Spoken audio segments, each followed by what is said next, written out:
not as nice, not as nice eyes, I guess. I don't know. Well, sometimes it is out there in Vegas. They have some crazy internet there going with the cock. So I mean, not just her. Anybody I talk to out there always complains.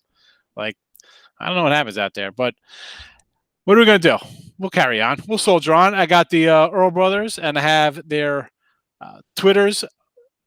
Actually, no, they're scrolling on the bottom there for everybody. See, I was going to put them on the screen, but it takes up the whole block. But Nick with the hat, Tim, no hat.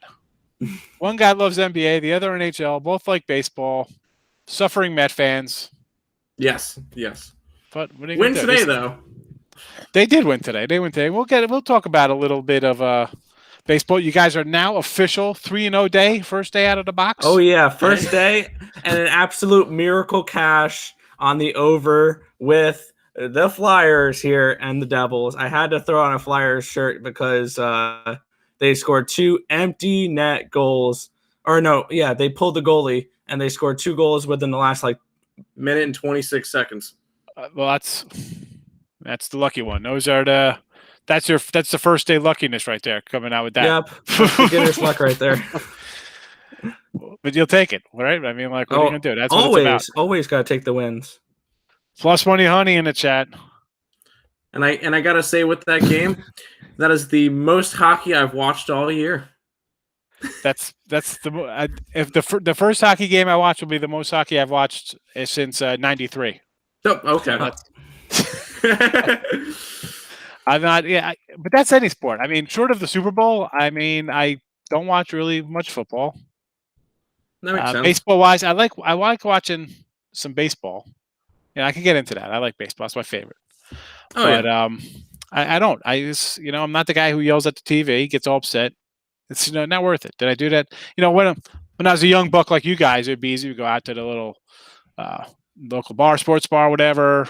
Have wings all day, buffalo chicken sandwiches, pitchers of ginger ale. I'm not much of a drinker. I just want to eat. And you sit there and from noon, 11:45 till 10:30 at night, sit there and watch the games. But that's not healthy. It's bad enough you're putting money down on stuff. Then you're gonna sit there and yell and get your blood pressure going. Not me. Not for me. I'd rather just like I said, you've seen it. I put the game in. It should win. We got exactly. Of course, it always should win. We're not going crazy. Here, so, Ali, go ahead. Real quick, Higgs. I was scrolling through. I was trying to find the stream on picks and parlays. We're actually on winning free picks right now. Oh yeah. It's winning free picks channel. Oh, I thought we were doing. No, I thought we were doing picks and parlays tonight. And sent the link to everybody like we're doing picks and parlays. Oh. Whoops. I'm sorry. Yeah, because Allie had messaged me. She's like, "Listen, my internet is shot tonight." She's like, "I was like, okay, but if I did off the picks and parlays, that would screw up my whole thing. Like, I don't know how to load the pages in. It looked me like one day the Facebook page was in, then it was just streaming on my personal Facebook page. I'm like, what is going on here? So I just want it set, and that's it. I don't want to start. There you go. Listen, it was trying to change the color blue on the bottom here, and just putting a design in. I'm like. I had Allie on the phone. I had her on speaker. I'm like, wait, what do we got to do here? Downloading this? Of course, Elliot's here. Elliot loves it. Hey, Elliot. Yeah, Cards money line. Yep, that was our MLB play for picks and parlays today. So. You know what? I had them. I had all. You know what? I went 2 and 3 in baseball today, but I'll take a 2 and 3 day today because I took St. Louis, Kansas City. I won on both. Then I had Houston, Yankees, and A's. I'll take small. I knew hear me with the favorites. I'm not gonna bet a team that's on a losing streak and take back 105. That's not worth. Today would have been worth it. I would have went 3 and 2 and made an extra $60. Okay, but I don't know. Most days I think I'd go 3 and 2 on the other side of that. So I'll take a losing day on small faves on all the teams that are winning. Like, hi, I'm going to bet Baltimore today because I think the line's low. I couldn't do that. That was us. Yeah. I took John. I backed John Means. John Means is amazing right now. Listen, he was good 2 years ago, and again, last year for any guy, super year, bad year, I'll give him kind of like a pass. You know, but Means was not a terrible pitcher. But on the flip side, it's like how for 103, I'm like, I'm not thinking it's worth it. I mean, because the A's have been clubbing people, right? They come out, they're beating guys at bats, and then their pitching has been spectacular. So I said, you know what, 117. I'll grab the low hanging fruit. I'll go for the easy win. That That's for me. It's like I'll go for an easy win there. I'm not going for an easy win. I'm like, I'm gonna lay 330 on Bieber today. Yeah, that's easy. No way he could lose to the Tigers or some nonsense or any pitcher for that matter. And then he loses. What do we got going? Oh, here comes Allie with a big. Allie had Diamondbacks, Blue Jays, good. Yanks. Don't remember. Laid off the A's. I like the Blue Jays. I like Rio. So again, 1-0. No, I mean, is that like an easy no doubter? I don't know. No. Giants under has been excellent. Yeah, A's and Astros, but it wasn't crazy juice, Allie. That's why I jumped in on there. I'll say, you know what? I don't mind losing with 115, 120 phase. I'll suck those up and I'll be like, you know what? Back to the grind tomorrow and find something else. But I don't know. So tonight's show, like a Q and A. Again, I'm not the pretty one here. I don't know. I'll be the pretty one. I guess Tim is. He's got his hair bright. He's got the hair going tonight. No, one guy's got a hat. One guy just got out of shaving in the bathroom. So but we're gonna do a little Q and A type stuff. So. Situational betting, motivation, situation spots, contrarian trends. I'm gonna let you guys fire away, because I know one likes the NBA more than hockey, and all three of us love baseball. That's our probably favorites, I guess. Oh yeah, absolutely. But so go ahead, floor's yours. Start anywhere you want, and any we just have to hit those four, but those are the ones we'll start on because that's what people are going to want to know, and then we'll see if anybody got questions or answers. And sure enough, somebody's going to ask us for maybe a 10 o'clock base NBA game. I'm sure it might be going off soon.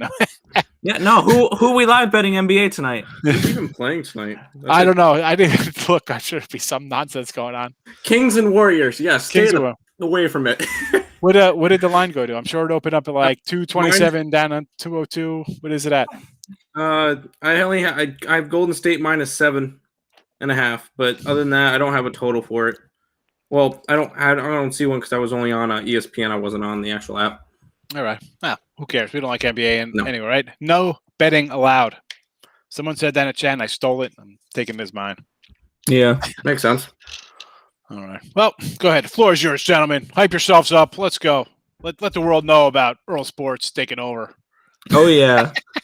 I mean, starting with a 3-0 day, so I mean, not a bad start for picks and parlays. Very excited about especially that. when you catch one with an empty netter. I mean, that's just like gambling god saying, "All right, guys, two empty netters for the Flyers to tie it and send that game over."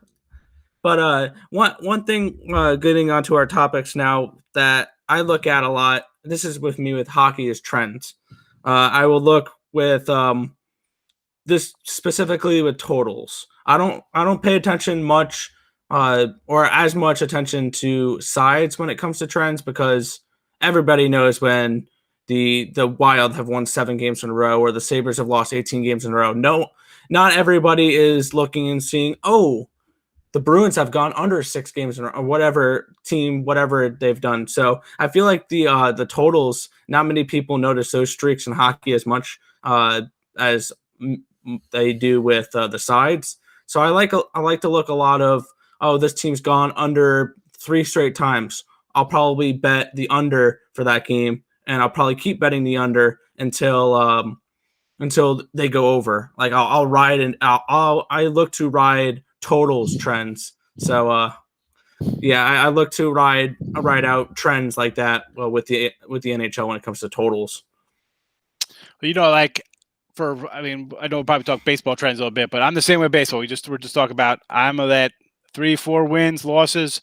Let's go ride that pony because, like you said, the team is either your goalie's a brick wall and the under is just playing because they're playing back. Like, you know what, we can play defensively and not allow much, and then just go on attack every once in a while and pick our spots. Or if it's the other way, the offense is clicking. Or like, you know what, we're not changing things up. It's working. Fire away. So, people are like, you can't always have the trends, and you can't. Let's be honest. No. Teams change, things happen, but short little trends like in season like this, ride them away. I agree with those wholeheartedly. Sometimes it's not a blind thing because you can't always do that. Like, well, on Thursdays when it's raining out and the temperature's this, and they're 87 and 4. Okay, well, I mean, we're going back to 1986. Who cares? No, I can't. Where half these players haven't been born yet, so no, we're not looking at trends from 80 years ago. But they come up. You go to these sites, and it's like, well, this person. Well, the Cubs they're 117 and 54 on Sundays in the middle of Yeah. June, while at home during the day in the like third day games. inning, They're awesome. Like, oh, really? Day games? Okay. Oh, But man. one thing with trends, and I seem to do this a lot with baseball, is if I'm writing trends, it'll be when teams get in the area of 3 to 8 games in a row. I'm not going to worry about trends if they're 1 or 2. And then if a team starts winning, like if a team gets, once they get to like 8 or 9 games, I'll just start laying off that game because most likely that streak is unobtainable. Like going after the Oakland Athletics today, I didn't bet against them for a while, but I did not bet that game. And then today we get John Means and Oakland's up to 13 straight wins. Like, yeah, I felt like that one was not like easy, but I felt like if they're going to snap a streak, 13 is a lot of games in a row and you're bound to mess up.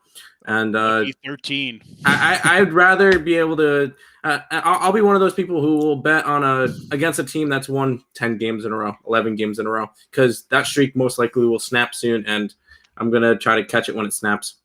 Well, I think when I think the Dodgers had like 9 in a row, and it was like I think the Padres people were like, oh, I'm going to bet Darvish here, or whoever was pitching for them, and I was like, I can't take the 105 back. Like it's not the risk first reward for me. Like today with John Means, like I like Means. I mean, I had him against Boston when they started up this season. I kind of like him as a pitcher. He was good a couple years ago, but I'm like for the take back, I'm like 13 in a row.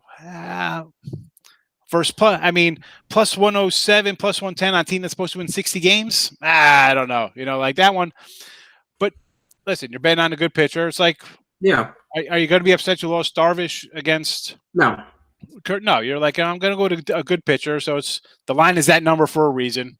I get it. I understand. I mean, I get like that too. Sometimes like, oh, this is getting a little too unattainable. It's not going to keep rolling like that. But, it's a good. You just got to find a spot like that. Especially when, get up to 9-10 games, you're thinking, well, how long is this going to go?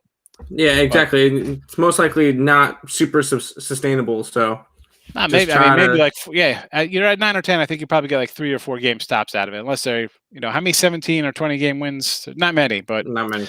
You look at it, like Baltimore, like if they're playing a better team, you think, you know what? All right, I'll take a shot here. Why not? Yeah. I mean, I talked about that last week. Sometimes you just have that gut feeling like, you know what? This is it. It's today or tomorrow. I'm going to take my shot on the dog these days, and that's that. So I agree. there. Good stuff. Next, what do you think about so we'll go to trends. Let's go from trends. We'll move it over to like situational, or you know what? Let's go to contrarian kind of thinking, because that's kind of like what you guys did today with your Baltimore off the trend. Like, go for it.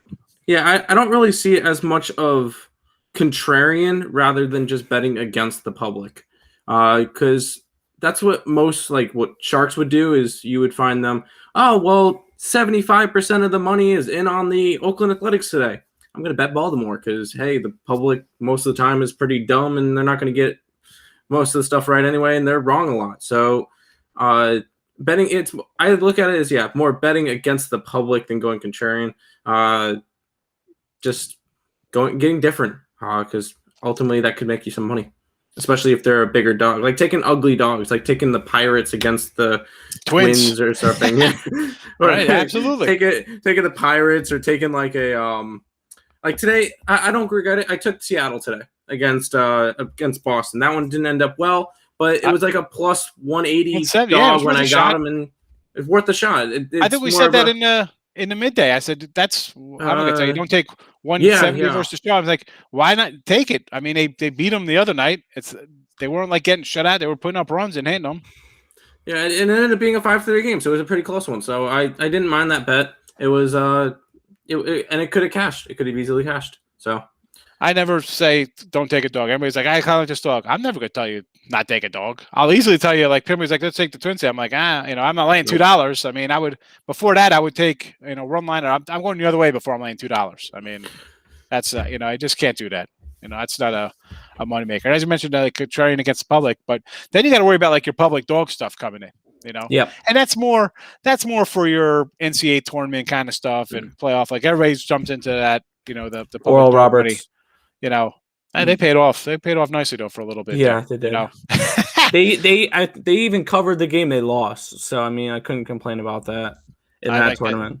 That was our March team. We had them early for the when I did the Summit League preview. I said we're taking Oral to get it done all the way through, and they deliver in spades, one hand after another. Boom, boom, boom. They were a thing. But like for if we're going to talk about like public dogs, so that's a little different than Contrarian, but the same kind of thing like baseball. You're going to always have. Not even I'm going to say even a public dog, but you got just everybody like betting the Yankees and the Dodgers or the Mets, like your big name teams. It's just going to come in on. And hockey, it's the same thing. Maybe not much hockey because people don't know as much hockey as betting wise. I mean, that's as much as baseball's like an orphan of football. I mean, hockey is like that's the poor dogs outside that nobody brings in during a hurricane. That's outside. That's the redheaded stepchild that they keep in the basement. But I do notice that in hockey as well, a little bit. And I've noticed a couple of teams this year where they will continue to get bet up, even at huge prices. The Lightning are always one of them. The Avalanche, the Knights, and for some reason, Toronto is usually one of those as well. They'll get bet up.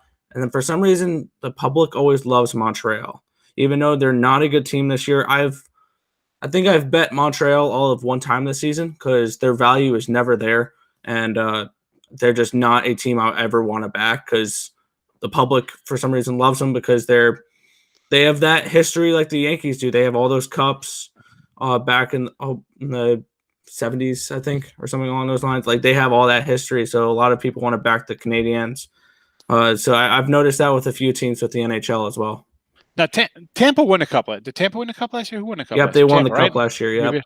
I mean, and the year before, I think if I remember correctly, I tried to put like just yesterday's games out of my mind, so I'm going back to like Stanley Cup last year.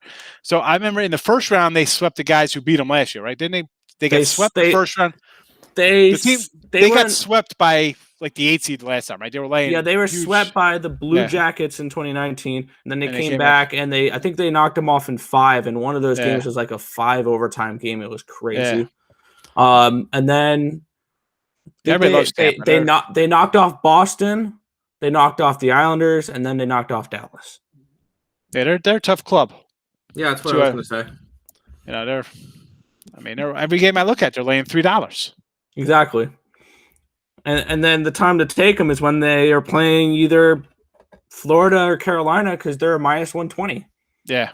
And why? And at that point, I like Carolina at plus money, and I don't hate the Panthers at plus money in that spot. No, because it is so low at that point. Like, why are they? I mean, listen, I think Carolina's. I think both those teams are pretty good. Oh yeah, but should it be a little better then, or is it? I don't understand why it comes down that low. Because then I'm always like, I got to take the dog because it just looks so low in hockey. Because you're so used to seeing huge numbers. Even today, I think they had like 3 games that were all like $2 or more. Yeah. Oh, this was an ugly, ugly card. I only bet totals this card. I didn't touch a single side. So I grabbed the Bruins. I had under in Bruins, which cashed. I had the under in Rangers, which did not, and I had the over in New Jersey, which did. So I only touched totals today, and then I left the Lightning one alone. Yeah, I should have played. I remember in the chat this afternoon, I was like, I was over and you're under. Yeah, and I did. Most of these games I put out in free. Some of them are premium plays. I use that, but not always. I had Boston as a premium. I'm thinking to myself, damn it, why did I do that? I like the freaking Rangers the night before. I should did, and it was like over in like the first period. It was like 4 goals already. I'm like, what are you gonna do? Welcome to sports betting, folks. First day here. That's what it is. You're always hitting yourself for the winners you leave out there. But all right, let's go into like situational spots here. I know. For me, when I like to bet ISO, this year's a little crazier, and you could test that for hockey-wise. Like, you don't have your 13-game road trips where we're playing 9 games and 2 back-to-back, 3 games and 5 nights and stuff like that. So that was always something I like to bet on. Like, grab the team on the road the first game, second game, they're kind of fresh. But by the end of this 2 weeks, they're like, you know what? Let me just get the heck out of here. They're just done. But now you don't really have that. You have the same team playing each other 3 games in a row sometimes. It's ridiculous. Like, just a round robin of, like, 3 teams hanging out in a park playing against each other. I don't get it. I don't know what you look for in situational spots, but that was something I do for, just talk about hockey and otherwise other sports. We got different angles to look at it, but go ahead, fire away. Yeah. With the new hockey schedule this year, it's been interesting. And one situational thing that I will look at is if two teams are playing each other back to back, and they're priced probably around a -120, -110 for the favorite. Sometimes I'll bet I'll bet that game, but oftentimes I'll leave the first game alone.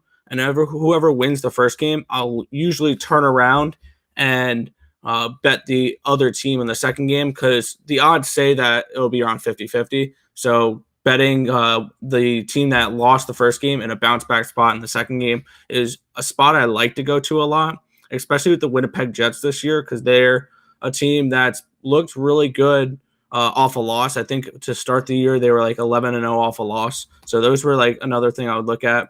But yeah, I when it came to situational betting, that was like the one I really focused on when it came to hockey this year. How about little NBA thoughts on your situational spots? I mean, yeah, you can look at like some of the back-to-back games and stuff like that, but unlike hockey, we're not really getting the same teams going up against each other night in and night out. Well, they actually travel around more and play more than 7 teams a year. But I understand why they're doing it, because there's protocols with Canada and all that stuff, so it makes sense. But yeah, NBA, you could look at a team on a back-to-back and be like, maybe fade a team going on a back-to-back, but at the same time, it's just like, why use all that stuff if you can use statistics and stuff and be like, you know what, I like this team against another one, and it will work. I'm not really much of a situational person for NBA.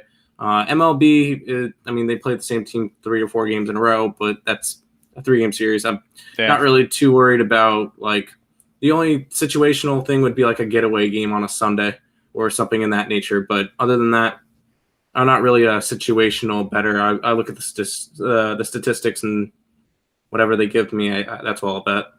I think, folks, if you're watching, give it a like. We're at Winning Free Picks on YouTube, Facebook group, Picks of Parlays, family of like buttons, and Twitter. You know what? We had the Winning Free Pick Twitter thing, and I'm like, you know what? I said, let me get back on this thing and try to get some views on it. Because usually, I've always used my own thing because it's just plugged. It's easier to do than the other. Because sometimes I'll post like a personal thing or whatever.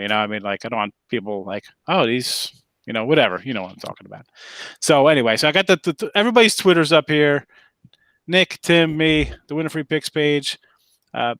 Obviously, a lot of the Picks and Parlays people are in here. So the Earl Brothers Now premium side of things, not just loading up free content all day long, but they're still got their YouTube channel, I'm assuming, right? You're still doing all your of course YouTube stuff. I don't know if you want to throw a link in the thing. I'm not going to start messing around and trying to load it up in a thing, but feel free to throw it in the chat if you want to put the link up for people to check you guys out and stuff like that. I don't think we have the power to do that. Oh, you don't have? That's right, because you're not. Yes, because you're in the chat. We have to be a mod.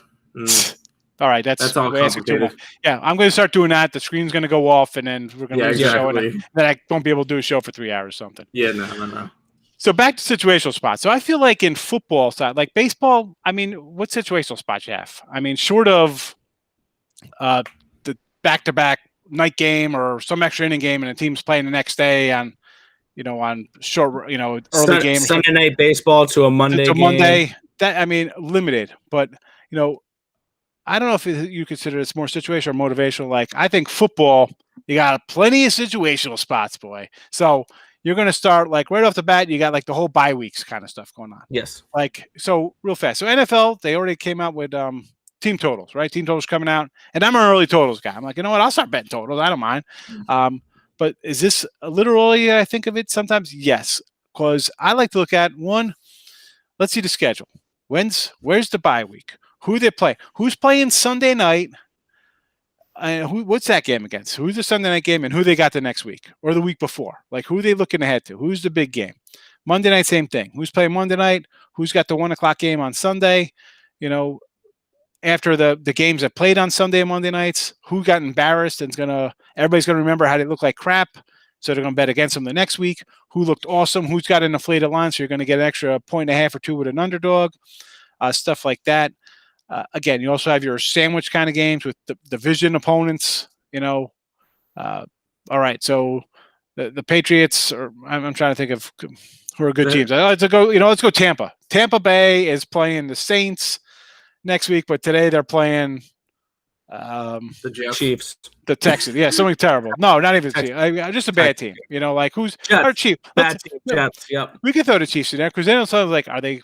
They don't want to get embarrassed playing the Chiefs. Are they playing high there? Are they going to? That's a good spot because they don't want to be embarrassed playing a good team, right? So they're playing the Monday night game versus Kansas City, and then on Sunday night they're back to back, and they got the Saints that night. So you're like, all right, the value's with the Saints because everybody's going to see these guys the night before. They're not going to be holding back anything. Like that's kind of stuff you got to look at schedule wise for NFL. And I think for college, it's the same kind of thing. It's like you got Bama playing cupcakes, or when I mean cupcakes, I'm talking like Citadel, yeah. No, I'm talking like Kentucky, Tennessee. Like those are their cupcakes because they have LSU on deck. I mean, like, who are they? Like, oh, the line's 37 today. All right, should I bet them because they got LSU on deck? Or their last loss was to Georgia 4 years ago, so they got a revenge game coming up. Like nonsense like that. Like who, for your bigger teams, obviously you're going to have spots where they might be. All right, I don't want to lay 50 with Ohio State here versus a MAC team because they got Michigan on deck, or vice versa. Or I'm going to take the Sun Belt here over a Big 12 team because I'm getting a bunch of points, and these guys got some. They're not going to come out and show the whole playbook versus the smaller school or a out of conference team when they got somebody big up. So I think for a situational spot, I think you have a little better areas in football per se than especially baseball or NBA. I think baseball, you have to have like a whole kind of separate mindset to betting just because it's double the season of NBA or hockey when it's regular length at 80 something games. I mean, really, it's insane, and so I think baseball should be looked at in a total different kind of prism.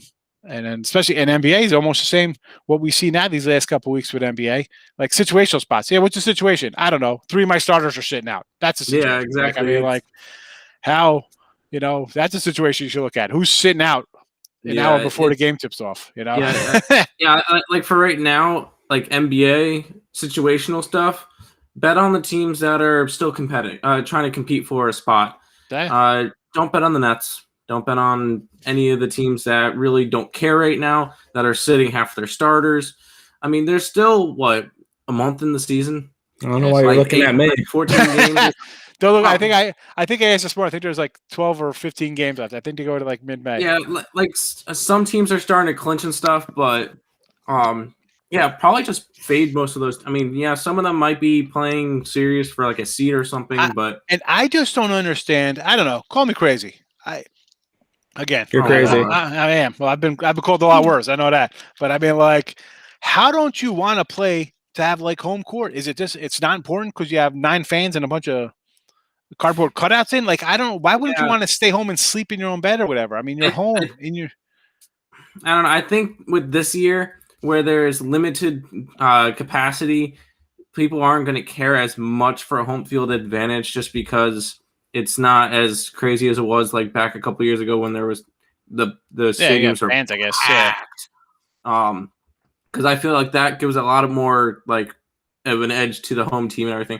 Right now, seriously. I don't really see home field advantage as a big deal, especially with limited capacity. It's just So none of the teams are going to be really playing for it. If they get it, yay, cool. I think the only teams that really would like care about it are Florida teams and Texas teams because those are full capacity. They got fans. Other than that, I don't think any team's really caring about home field advantage right now just because it has little to no impact. I think there would be one other NBA team that would worry about home court advantage that's not from Florida or Texas, and that would be Denver with the altitude. So there's definitely an altitude effect. Yeah. Especially now you'd want any kind of edge because you just lost your leader. Yeah, they lost Murray for the year, and that. I mean, I really liked him as a NBA Finals team, and now it's just like you can't. I don't know if I can. I mean, I still think they have enough depth to maybe make a push in the playoffs, but without Murray being able to run that 2-man offense, 2 minutes left in the game and everything, we saw him put on a show against the Jazz. I mean, that's kind of stuff you're like, you know what, that guy can play, right? Right against the Jazz. I mean, he just had some. That's a huge blow. It is a huge blow. Luckily, they did get Aaron Gordon over the thing, but I don't really think that's not really like a good replacement. We have a deep bench. We have they have Barton, Morris, all that stuff, all those teams, all those players, and I think if any team can lose their big gun and still have a shot at going far, it's Denver because they have, I would say, the best bench in the NBA. All right. But I'm not picking them to win the NBA Finals anymore. Well, I mean, I think they're in the toughest conference. You guys know I like the Jazz. I like Denver. The Suns team is showing no quit. I mean, they're not going to be a walkover. Yeah, so they're playing inspired. And then you had the Lakers and Clippers sitting there that who knows what you get out of those guys. Yeah, you don't know what you got, but the talent is there. I mean, July rolls around. Are we going to be shocked talking about if one of those teams won? We'd be like, wow, I can't, good for you. And then we'll be saying, are we really shocked? They won a title. Kawhi was the MVP. LeBron's, I mean, like LeBron's an MVP. We wouldn't be surprised. So I get it. Next up, we'll go like motivational spots. Now, I think this is going to encompass kind of like all sports. The team, like for baseball wise, anytime I see a team give up like double-digit runs and lose like 12-2 or some ridiculous nonsense, getting no hit, just embarrassed. I'm thinking I'm going to come back on next day. I don't care what's going on. You lose 13-0. I'm coming back on you next day. You're a pro. In hockey, you lose 7-1. You lose some kind of anything over like 6-0 shutout, 7-0. You got to like perk your eyes on and be like, I'm going the other way. I don't care. Now, football teams playing somebody, they just got trucked, or it's a revenge spot because these guys housed them. I mean, that's just me. What do you guys think? For revenge spots, I don't really believe in revenge games. I think they're a fun narrative and all, but I really think they mean absolutely zero when I do my handicapping. Wow. I mean, when I looked at when I played DraftKings for DFS, and they'll be like, oh, well, Tom Brady's going up against the Patriots this week, and maybe you play him because it's a revenge spot or whatever. But that I never really cared about revenge spots because most of the time it doesn't really. I mean, unless it's like a big rivalry between like Red Sox and Yankees or something like that, and there's blood on the line and all that stuff. But even not really with those two teams this year because they both suck. But see, you hit an interesting spot because I think a lot of people coming into sports betting now are coming over from like the fantasy side of things. Yes. So you're like, oh well, he's going against his old team. He's going to light it up. Well, that's just one guy. Like I need, you got, and NFL is a good spot because they play twice a year, sometimes, 3 weeks of each other. So when you're getting like I'm revenge like. All right, you lose 27-20. It's a game. I'm talking like you get full blown. Here comes the can of a whoop butt behind the woodshed comes out. It's a slaughter. Like this is more like college football wise. Like teams are not supposed to get housed. All of a sudden, they're just embarrassed. Here comes the motivation. Like we were just totally embarrassed, or a revenge spot, whatever the case you want to call it. Like, we just lost to a MAC team. We're a Big Ten team, so we're going to come out next week. Yeah. We got to think, that's understandable. I was just saying, like, because revenge is like the weird, like, it's a revenge game. Well, who cares if the teams? I look at it like if the teams won 9 straight games against you, they got your number. The coach owns you. Like he knows whatever's up. I mean, that's not a revenge game when you've lost 8 straight. No. 2 games, 3 games, and then that's for me more college hoops. I'd look into like the scores. Like we're getting like close games. I'm like, you know what? You lost 2 in a row. These guys. It was a 3-point game. 1 game went to overtime. I'm taking a dog here if it's 1. If you guys are 1 point favor, it's something tells me I'll grab you there. But again, you can't always just go blind into those kind of things. But I think that also like the motivational. I'll call them like kind of like a statement kind of games. You guys ever think of those kind of things like a statement game? Like this team. Well, they just went and beat a big name team, and that's like their big win of the year, and helps put. Yeah, I feel like that's more of a college basketball, college football thing rather than pros, because pros really don't matter who you beat. Yeah, Padres against the Dodgers right now. Yeah, that could be a statement game for the Padres. Exactly. I mean, that would be that. I guess that would be your one example for the MLB right now. But no, I don't think that. I don't think that really has as big an impact on pro sports. Pros, yeah. No, I gotta agree with you. Like, I think it's more like college game where it's like, all right, let's go. We gotta either they're playing up to the competition, like, all right, let's go. We got to step up here and not be embarrassed, or we're mid-major versus whoever, the ACC here in December, a non-conference game there. We got to go here. Like, I love that. I love November basketball when you have mid-majors going to Syracuse or Kansas. I'm like, oh, I'm getting 18 points with a team that has 4 starters back, and the coach has been there for 9 years, and they got 7 rotation players. And here comes Kentucky with 8 freshmen who've never had more than 3 assists in their whole entire high school career, and they got to share the ball. So that's a good. Those are good statement spots or situational, whatever you want to call them. Those are the spots I got to look for. Yeah, and going back to the that revenge spot, Tim, or where Tim was saying, oh, he doesn't keep that in mind. See, when I look at it, I definitely consider it, especially with hockey. And this is getting back to the situational spots where if one team loses the first game of a back-to-back, I'll usually back the team that lost the first game because they're coming in more focused. They lost the first game. They don't want to lose a second game in a row. Yeah. That type of situation. So I don't think that it's complete nonsense like Tim was saying, but I definitely think there's a huge aspect to it, especially if the 2 teams are priced close, like I was saying earlier with the -120s, -110s, those type of games. I definitely think that revenge and trying to, that type of situations revenge spots are a real thing, and that they are part of my handicapping as well. All right, and I'll recap one. I feel like the only revenge thing that I would really be interested in looking at is a player gets traded and then they go up against their own former team, and you're when James Harden goes up against the Rockets right now. Yeah.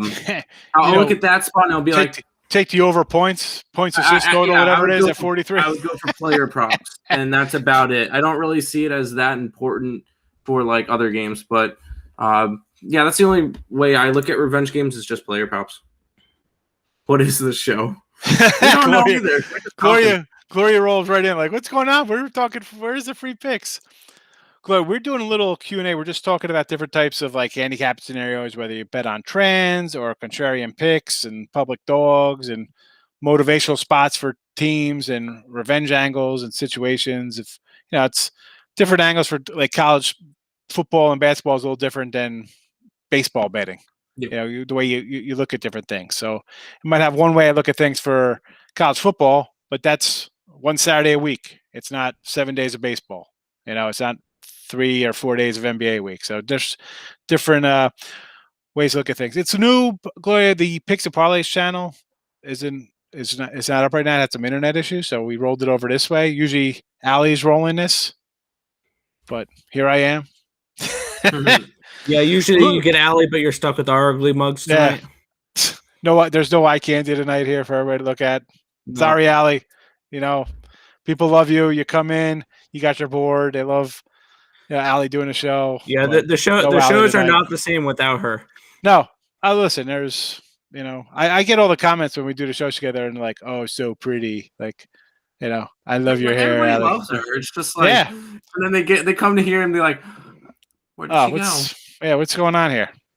Because I told her, I said, I got to host this. I said, I'm not really a host. I'm just a guy who comes out and talks just off the top of my head. I write down a couple things who I like today, so I got to type it in a thing, but I'm not, I just talk from the heart and my experiences, and that's what it is. I was like, I got to write notes down. What do I have here? What do you want me to? I said, we're just doing hockey. What should I do?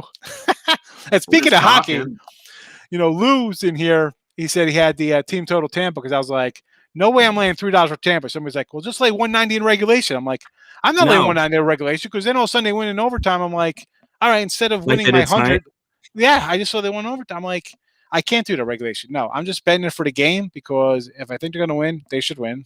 If they're going to lose, I'll take the underdog. But I'm not going into a regulation to save myself $100. I'm not betting $3. Because now you're at $2 instead of being up or even or whatever. Now you're down. You're down 2 games. Now you got to come back and win 2 for that 1. I don't know. It's my 2 cents to Lou.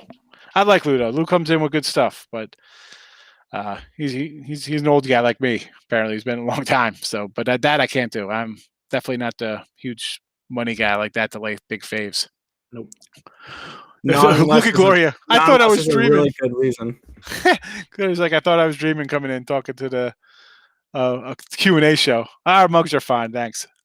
I've seen our heads. I've seen better mugs on a head of beer or whatever. How's it say? I've seen better heads on a mug of beer. Glory, I'm pretty sure that was Nick that gave out the hockey parlay. I watched the hockey game tonight, and that's as much hockey as I watched or cared about for the entire season. Wait, what parlay did I give out? In the day show, you gave out three hockey plays. You gave out plays in the show. Oh yeah, I only hit 2 out of 3 though. I didn't. That wouldn't have cashed as a parlay. I gave out Bruins under, and I only gave out 2 because I didn't give out the third because that was a premium play. But I gave out the Bruins under and I gave out the Rangers under, and only one of them cashed. So I don't know where they're getting the parlay from. Oh, she thought she won. Whatever she copied down was a winner for you. So just take it. Cool. Thank you. Good. First rule of sales. Thank you. No problem. We got you. Plus, why you make it blush? Come on, Allie. I mean, like, you do a good job on the show. You know, Allie sent me an email last night from last February. She sent us the same YouTube video. Did she send it to you guys? But it was me and her. And I will say, you look a lot better today. You look way different. I'm 80 pounds lighter. and then you look at Allie from back then and Allie today. It's like totally different. No, she looks a little different. She's definitely her. Well, I mean, different, like her whole approach on the show, like speak wise. She's. Oh, I just meant like. Oh no, she's still got the same. Yeah. Me. Listen, I pulled up a video for me in like October, November, and I had the same like sweatshirt on that I had a thing. I told my wife, I said, look at these two. I wish I could do a side by side because like my face was like half the size it was when I was like fatter. It was crazy. But that video I told her, I said, that was literally like, you see me in a video, I was like coughing, my voice was bad. That was probably like a week or 2 before I got COVID. Like was starting to suffer from that because I was like, I just felt like crap for like a couple weeks before that. And then I was laid up for like a month. But that was a funny show. I saw that clip like, hey. It's funny when I look at like the timeline of like past videos, I go through winning free picks, or even like my old, I had a Sean Higgs YouTube. I used to do free picks on. I look at him like, and even when I lost weight, like back in like 2014 to like 16 or up to like 19, when I hurt my knee, I hurt my knee. I plumped up like a Thanksgiving turkey. So it's like one of those things you see on like Instagram where people's faces, it just goes up from here. It's like, and then it comes back down again. But enough of my fat regression. Let's get back to sports betting, folks. Oh, yeah. So Gloria said Devils over Tampa and the Rangers. She might have read them wrong, whatever. She had winners somehow. So. Hey, you know what? Whatever you grabbed, good job. Hey, you cashed it. That's all that matters there. That's the true positive about all that. If you somehow got the right place there, awesome. I know I only cashed one of the 2 plays there, but cool. So be sure, listen. Picks and parlays, winner free picks, give the channels a like. All right. And then our Twitters are twittering on below. And then I want to see what Lou says here. I said to consider team total regulation because the teams are playing 192 high. Okay. I'm sorry, Lou. I didn't mean to throw you out there. Highest he goes is 145, 150. We're all the same way here. We've talked on the air and off the air, like maybe like 160, maybe. There has to be a pretty good reason for me to lay minus 200. And usually there's not. Yeah, no, I can't go like 160 is like the top of my food chain there. I don't want to go past that because then you're into 2 games to win 1. Yeah, I feel like the only time I truly lay minus 200s or higher is for the UFC when I think a fighter should be a minus 300, 400, or 500 and they're minus 200. There, I see some value. Look at this one from our Hawaiian soccer queen. Blindly betting first period over his last 2 days, 12-4. Dang. Okay. So listen, in hockey, this is hockey, folks. So Ashley, I'm glad you said this tonight. Don't say this in the midday Monday because you know what? Everyone in that show's gonna be like, "What is this for?" And they'll all bet them, and then tomorrow it'll be 1 and 3 or something, and people are like, these picks stink. Man, you're trash. I mean, yeah, I know. I love when people are like, "Hey, your picks sucked yesterday." I'm like, "Yeah, I know. I lost the money too. Thank you." Yeah, I remember making a joke. He said, he's got the COVID. Yes, it absolutely was. Oh, man. Yeah, hockey. Ashley's, so she pulls out the hockey, but she's our resident soccer fan. She gets it done. I never got into soccer. I mean, I will say my biggest DFS win was from English Premier League somehow. I won $1,500 on DraftKings on one lineup one time, but I know nothing about soccer. I can't. When I first threw in the video back in March with the conference room, people are like, "Oh, what about soccer? What about this?" I'm like, Nope. I'm not going to some English or Spanish. But like, I gotta get some translator to figure out what's going on in all these leagues. There's way too many leagues.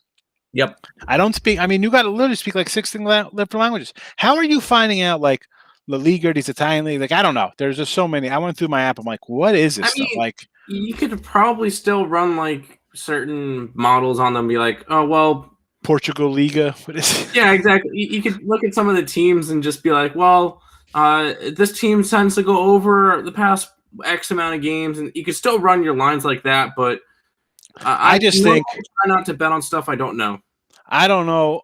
Listen, that's a whole nother country. I do not know how they're regulated. There could be all types of crazy crap going on with referees being paid off. I mean, that's not like, what I'm saying? Like, I don't know enough about it. There's way too many leagues, way too many teams. I mean, like, you don't win enough, you get regulated. Like, what are you talking about? Like, it's hard enough to just grind out a living betting sports I've seen from the time I was from the time I was like 7 and know about and can follow guys through the minors or high school. There's different, that's a whole, I'm a one-man band. I got my, I'm sitting down, I got drums here, I got a little kazoo, doing all my sport. I can't pull out, an arm out of my back for, European soccer. I can't just pull a trombone out.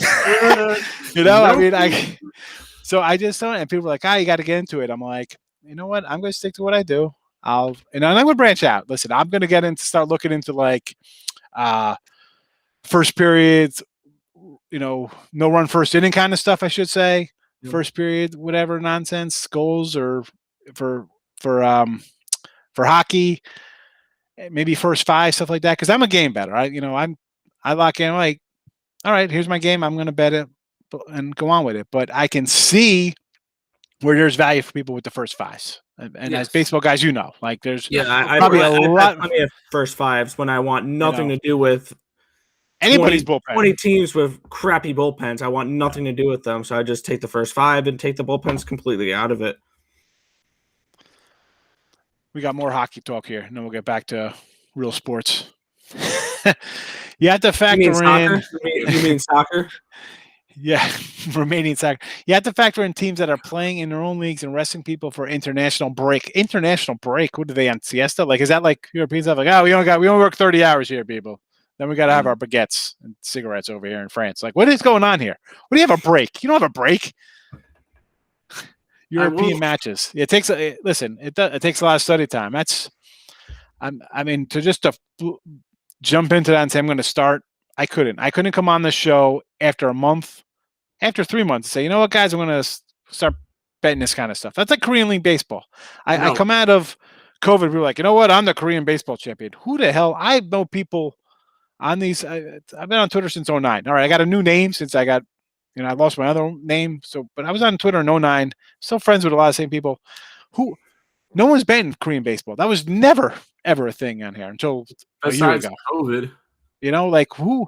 How Korean baseball? Nope. I don't know. I'm going to stick to what I know. Even that's hard enough. That is just hard enough trying to do that. Yeah, I will say the only sport and the only thing I look at that's not United States 100% is Counter-Strike. And that's mostly European teams and all that stuff, which I can still find all the news articles and all the stuff all I need in English, so it works.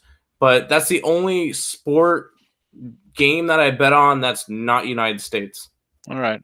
We'll talk about some esports in a second. You mentioned Counter-Strike. I thought that was like a game on Xbox or something, but I want to hit a couple of these things. So Gloria says she'd rather deal with sore toes in the NBA. Yep. I asked she's agreeing with the first 5s. So again, that's I'll look into that. Again, I'm living out of a box right now. I mean, I'm 10 days. I'll be on the road, moving around, getting stuff done. So first 5s will probably be maybe something I look into July, maybe September. We'll see. But definitely going forward, something I'm going to look at. And then a big announcement from the Plus Money. Last Woody standing is Tuesday.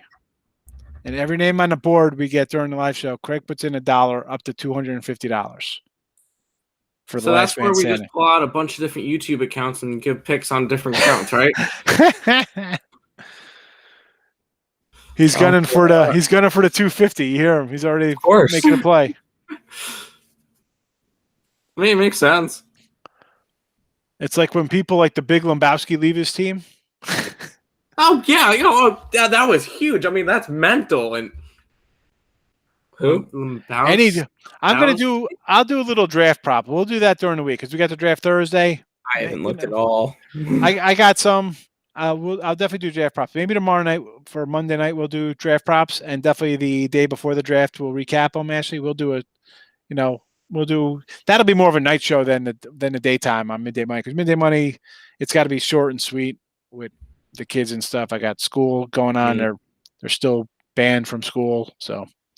But tomorrow, you know what? That's tomorrow night. We're gonna do midday, late night money tomorrow, prop show, and then we'll do it Wednesday because the draft is Thursday, right?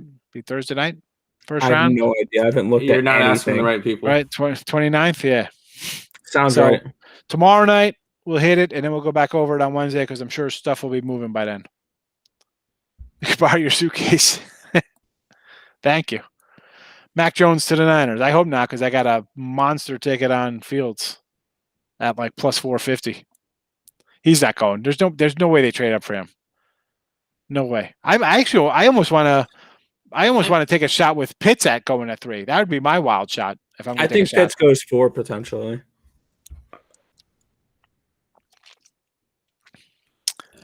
Plus Money Henry says, if Ashley wants me to make money taking her soccer picks, I'm taking them.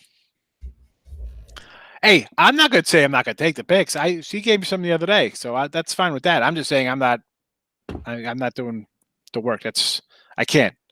It's hard enough when, college hoops is, college football, I'm talking 300 teams I got to break down. Then I got to go into another countries and figure out.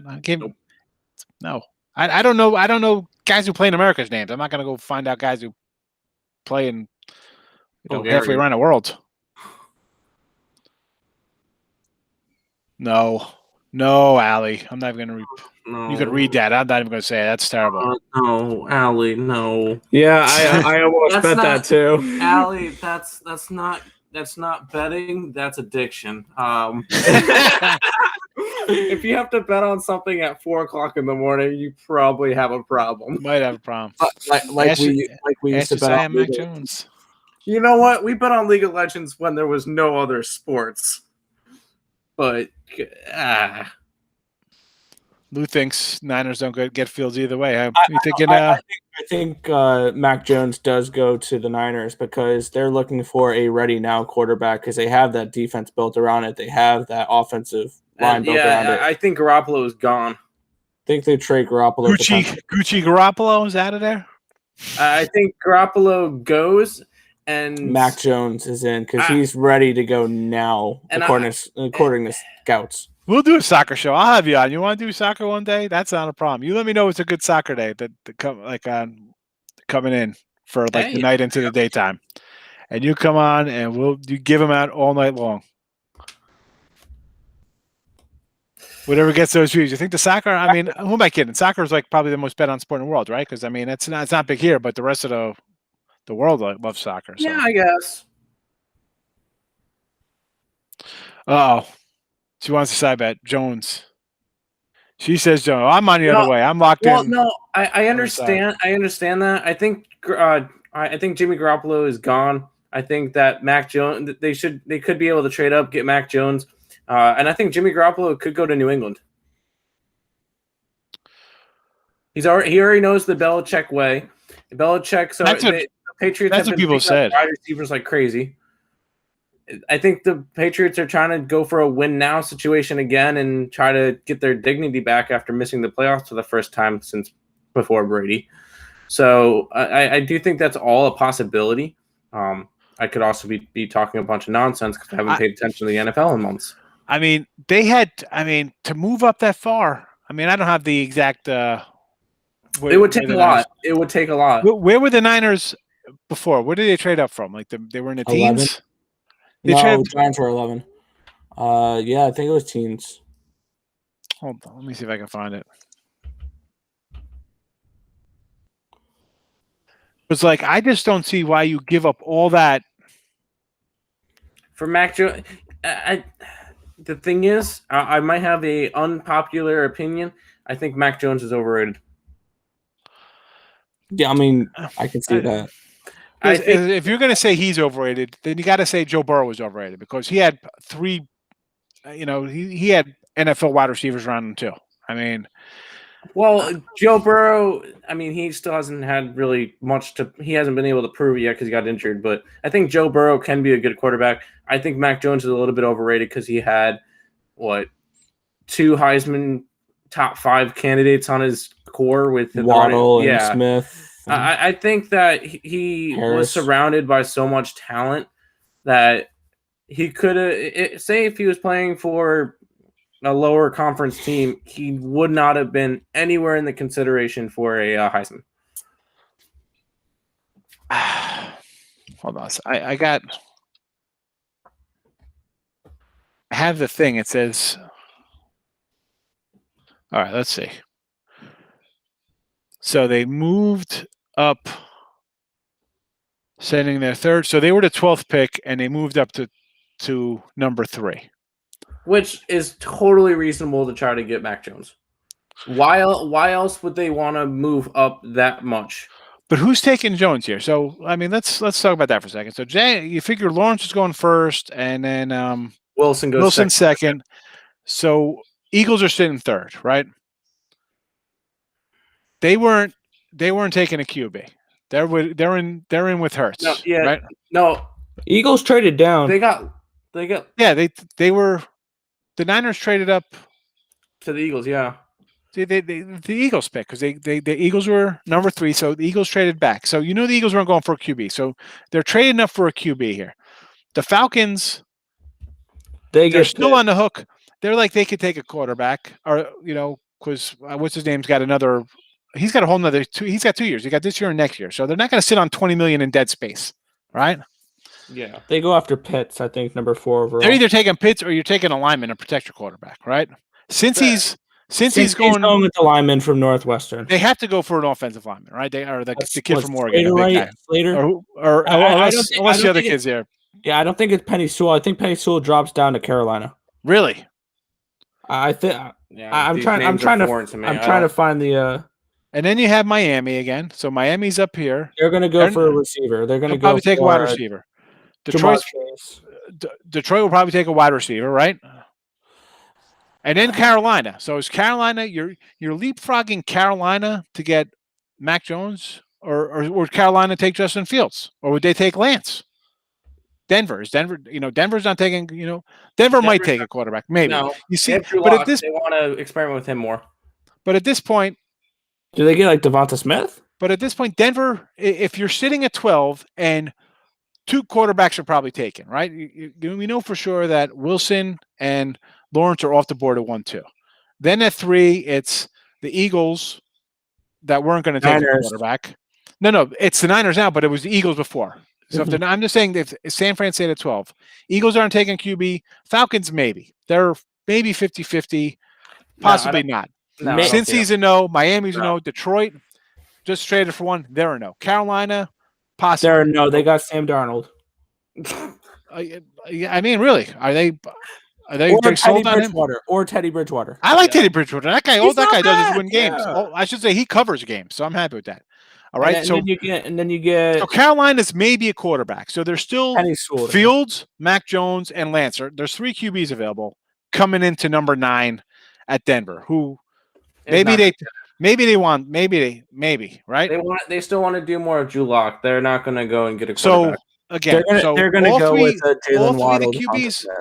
All 3 of the QBs are still there for him. Dallas isn't taking a QB. The Giants aren't taking a QB. They're taking Surtain.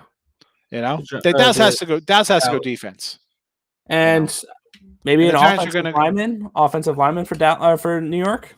I think the Giants should get a lineman. I mean, I think you got to protect the quarterback. They're talking about you go for one of the wide receivers here. I mean, they're talking Dallas take a wide receiver because let who's the other guy? Gallup, right? Gallup is their third guy. Let him Yeah. walk. Amari's done in a year. Like, Yeah, I mean, bring in. yeah, They're I can talking. They see them could going get that. for, I mean, listen. I'm a Marcus Cowboy Mariota. fan, and you need the league's all about getting pressure on a quarterback, or not even that. I Forget think that. You Dallas need you need secondary guys to. You just need a bunch of secondary guys. But maybe you want to a outscore guys. JC Horn, Yeah. Micah Parsons, or like a Patrick Surtain. I saw Parsons fall all the way down in teens. But then again, all right, we'll go back to. I see him. We'll do this going- on the show. We'll do draft stuff tomorrow. But so now we're at the Giants, who have Jones. They're not taking quarterback. So why they're did not. San Fran? You're telling me San Fran moved from 12, who they could either get Fields, Lance, or Mac Jones. You moved all the way up here for 3 for that guy. I don't know. I don't think it makes any sense. Maybe they you think Atlanta's taking someone. I guess. And then maybe they think Denver takes a quarterback too if they go off. They go away from. But at that point, you could have jumped over Carolina. Carolina's not going for a quarterback. Exactly, but you could have traded with Carolina to go there and get, if you wanted, Mac Jones at 8. Like, he's not going before it. Because they want Penny Sewell. Because I guess the main concern for San Francisco was that Atlanta was going to take a quarterback because maybe they're trying to go away from Matt Ryan. You know what? You never really know because what was it? Last draft, we expected Green Bay to get a wide receiver, and they went and grabbed what?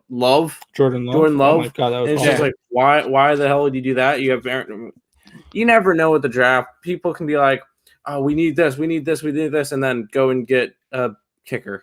It's just like, I don't speculate on the draft until it happens because I don't really think of it. I got to roll into the chat here. There's so much stuff here. So and we'll come back to this one. Handicapping Japanese baseball is more predictable than esports. Wrong. I will say that is these are the esport guys. Wrong. So this says most accurate passer college history and the most accurate in NFL combine. What does that mean? I think the combine stuff. I mean, referring to Mac Jones when I said that he was. All right. Was that? I mean, I don't. The combine. Come on. I loved, I think it was Mike Gola called it the underwear Olympics. It's what it is. I mean, great. You could come in, you look like a specimen. That's wonderful. But, show me the tape. Show me how you play in a game. All right. This is some hockey stuff. Let me see. So Lou agrees with you. I can see the Pats moving up. They moved back, but they could probably get Jimmy G. I think he's talking about that. Yeah, I agree with that one. His supporting cast has zero to do with his accuracy. I don't know if you're supposed to throw. Helps if you guys can catch the ball. If you're throwing the ball, I mean, quarterbacks, you don't throw to receiver, you throw to a spot. So if your receiver's at the spot, that absolutely helps. I mean, no, I mean, I'm sure it has something to do with it. I mean, what's his name? Josh Allen had terrible accuracy in college. He had, last time I checked, he didn't have, 5 NFL draft picks on his offensive line in his skill position. Yeah, Russian ping pong for life. Of course. I mean, you know what? She had her Russian ping pong. We did Chinese League of Legends, so we can't really talk. Starting football Fridays at Morning Wood. Soccer Already? Fridays. That's not football. All right, Bizzle. All right, yeah, Eagles traded with Miami to get that third pick. Is that what it was? Miami traded up to no. Yeah, they traded up to number 3, then down to number 6. They traded back with Philly. Yeah, I was trying to figure out what the whole thing was, but highest QBR rating. I'm not. Hey, listen, I've seen guys put up crazy numbers in college football. It doesn't mean they relate to. I mean, we could, Dave Klingler, Andre Ware, anybody. I mean, we could. Put up numbers. Yeah, when it comes to Mac Jones, this is the last thing I'll say. I think when it comes to Mac Jones with his NFL potential, he has a high floor, low ceiling. Okay. Here we go. Jamarcus Russell had good receivers at LSU. Yeah, he was good in college, and then you get paid, he just stopped playing. Yeah, because I think it's just a lack of motivation. Because once you get the big bag of money, you're like, I don't have to play anymore. Hold on. Well, Ashley, hold on a second. Because now, what are you saying here? Are you saying that he's only a good receiver because he had Mac Jones, or Mac Jones is only good because he has him? I'm saying that you have Yeah, I'm saying your that next you thing is have- up elite receivers. It helps when you have good. Oh yeah, but anybody coming out of a power school like this is going to have good receivers and NFL caliber receivers. I mean, that does not translate. That does not mean he's going to be a. So if that was it, come on, that's not the case. Yeah, You know? like say if Mac Jones went and played for East Carolina, he's not going to have as good of a QBR, and he's not going to be as high drafted if he is on Alabama, because Alabama's on all the major networks, and you're going to be able to see him a lot more. And it's totally different game when you're part of a big thing now. I mean, you just can't. I mean, I don't know. It's just tough to say. You know, talented roster. Let's talk about Ken Dorsey. I think went, what do you go, 30-1 in college football. Lost on a ridiculous no penalty pass interference to Ohio State that should have won back-to-back national championships. How was his NFL career thrown to NFL wide receivers? Who are you talking about? Ken Dorsey for the Miami Hurricanes back in 2000, 2001. Oh yeah, I mean, exactly. Like, Andre Johnson, no, he's a terrible guy. You know, he's not a good wide receiver. I mean, like, you can't just say just because you're thrown to elite wide receivers at college means you're going to be an NFL superstar. I mean, let's go through the NFL draft. I mean, you see these photos. Somebody put up the thing of like the NFL draft, you can't go wrong. It was Jake Locker, Cam Newton, and Blaine Gabbert. I mean, Blaine Gabbert. Ooh, that can't go wrong. Real well. You know, who'd Ben Roethlisberger throw to in college in the MAC? Was he? What did he? No, he was just talented. I mean, that's what we're seeing out of Trey Lance right now. Like, he plays for North Dakota. CBiz. Okay, we got to get to for the draft. I had no idea what the original draft was. I don't worry about that till the time off. So that's why I was asking. Like, I know they traded up or traded. There's multiple trades because Miami's at 6. They had to 3. I'm looking at Philly from Miami through Houston. It's all complicated. Just take the last draft. But I mean, my point was that did they have to trade up to get one of these? No, I don't. Short of, I don't. That's what I'm saying. Like, I don't think they had to trade up. Like for Mac Jones, I think they could have sat and maybe got Mac Jones, or maybe move up a couple spots. Oh no! I'm not saying he could only play with great receivers. I'm just saying that. I don't know. Alabama's had some good receivers over the years. A lot of teams have really good receivers. I mean, who threw the ball to Odell Beckham and Landry when they were both at LSU? How was that team? You know, go through that quarterback. Talk about it for a second. All right, I don't know. Those guys are pretty good wide receivers. I like Landry more than I like ODB. Yeah I mean, but Nick's looking up the LSU quarterback now for Odell Beckham. Joe, it's not like say the guy's overrated. The guy he produced better than Joe Burrow. So I mean, we're not saying Joe Burrow's overrated. Burrow looked pretty good in NFL on a bad team, you know. But let's not just think that we can go through. And I mean, I'll do it for the tomorrow show. I will go through NFL drafts the last 5 years, and we'll talk about all these quarterbacks, and then you'll be like, "Oh, that guy was the number 1 pick." I mean, come on. Like how it is literally a crapshoot. Okay, listen, how good's Dak? That guy was a 3rd-round pick. How good was Russell Wilson? That guy was a 3rd-round pick. You know? Yeah, Mettenberger. That's what I was thinking of. Zach Mettenberger. Yeah, look how good he's doing. He's awesome. Amazing. Is he a backup somewhere? No. I think he holds a clipboard. No, I don't even think he holds a clipboard anymore. NFL scouts more than we do. You know what? I don't think they know more than we do. Honestly, no, because why? Go through, start looking at some past drafts of players. Just go back 5-10 years and go through and be like, wow, who the heck's this guy? I think I have a good comparison for Mac Jones. A.J. McCarron. Another Bama QB? Another Bama QB that everyone was high on, and he goes to the NFL, and now he's holding a clipboard, I believe. What about Geno Smith? Would that be a good one for him? Oh, my. Geno was a good quarterback in college. Exactly. He was a great quarterback in college and then goes to the NFL. And, I mean, he was kind of screwed over because he went to the Jets, but that's not the point. Lawrence will be good. Jets will be the Jets. Hopefully the Jets get their thing right. Maybe they got a good coach now. Actually, I mean, it's good. It's good talk about stuff. Oh yeah. We're not taking away anything that you're saying. We're just saying something different. Got Mac Jones at plus 170 a week ago. That's a good one. At number 3, got him at 170. Good. Alabama made Justin Fields look pathetic. Well, I mean, I think the Alabama defense makes a lot of guys look pathetic. Yeah. You know? I mean, that's why they have 10 national championships in 12 years or whatever the heck they got. You know, I mean, Yeah. Here we go. Mettenberger, he comes in. I'm a little behind in the chats here. A little behind. I apologize.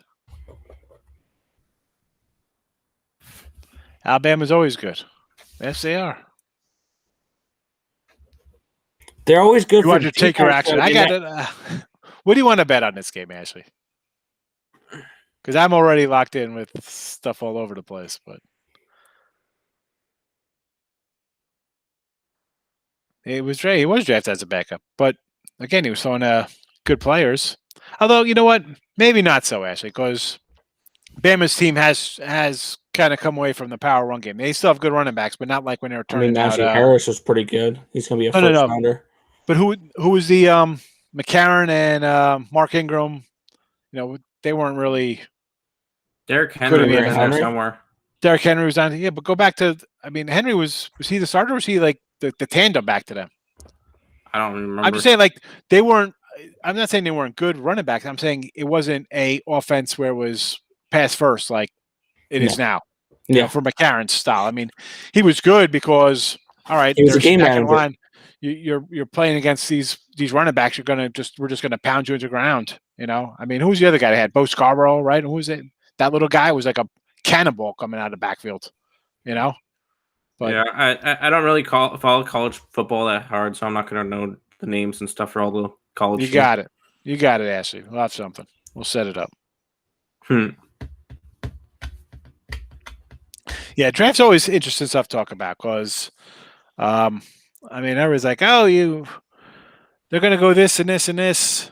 And then all of a sudden, with the 4th overall pick, they go with somebody who should have been drafted 20th. And it's just like, okay. You know, I love going through, like sometimes, like we were talking the other night after we got off the show, Tim, we were talking baseball and I was back in like the 80s doing baseball stuff, looking at old stats. So I'll always find myself down like a black hole and I'm into like NFL draft. Like I'll start like, hey, let me go back to like the 98 draft and see who was picked. And you're like, hey, none of these guys had careers. Exactly.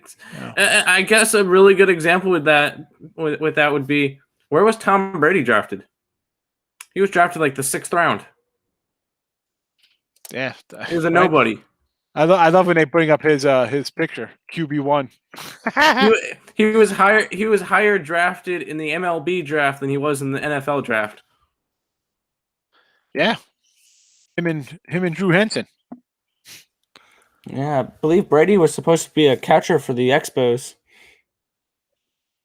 Man, imagine how much nicer it would have been as a Jets fan if Tom Brady was an Expo instead of a Patriot. No, though he would be killing the Mets through the years, then, though. Oh, well, I can't win. Brady will ruin your life. So I went back to 2010 draft. So number 1 pick in the draft, quarterback. Andrew Luck. Sam Bradford. Oh God. The GOAT. No, but there's been, I believe there's been 3 quarterbacks that the next year, here we go. From their freshman year, they were touted as the number 1 overall pick. The first 2 had really good careers. I mean, Joe Montana was one of them, and Andrew Luck was the other. Like Trevor Lawrence is this draft. I think Trevor Lawrence is one of those type of players. He's going to go out and have a great career. But here's a good QB draft here. Number 1, Cam Newton. Not bad. He didn't have a bad. He was all right. Jake Locker goes 8. Blaine Gabbert goes 10. At 12, Christian Ponder. That guy wasn't thrown to NFL wide receivers? Christian Ponder? How about Andy Dalton and Kaepernick back-to-back, 35-36 in the draft, second round? Hell of a draft. Wait, you're saying this is a good draft or a bad draft? I mean, first, you think that's first round is good? Okay, Cam Newton. We'll give you Cam Newton as a. He was. Other than that, all the other ones had Jake Locker, Blaine Gabbert, nothing, and Christian Ponder are all first round picks. They're all backups at best.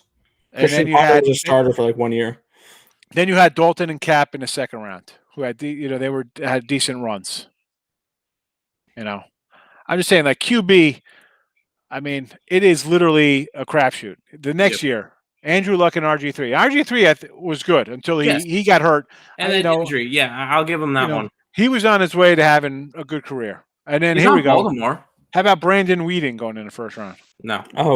Yeah, because the Browns. The Browns are amazing at drafting. That's right. I forgot. Next year, let's see. What do we got? Wow. First QB off the board. We have, ready for this one? EJ Emanuel. EJ Emanuel to the Buffalo Bills at 16. These are the first 5 picks in this draft. Eric Fisher, Luke Jokel, Deion Jordan, Lane Johnson, and Ezekiel Ansah. Ezekiel Ansah is doing something. I think he's in Cincinnati. Eric Fisher's been a hell of a no tackle for Kansas City. Barkevis Mingo, Jonathan Cooper, Tavon Austin, first skill player off the chart. Tavon Austin was decent. D. Milner. No. DJ Chance Warmack. No. DJ Fluker. 3 Alabama players all in a row. And they all have no career in the NFL anymore. All right. Yeah, no.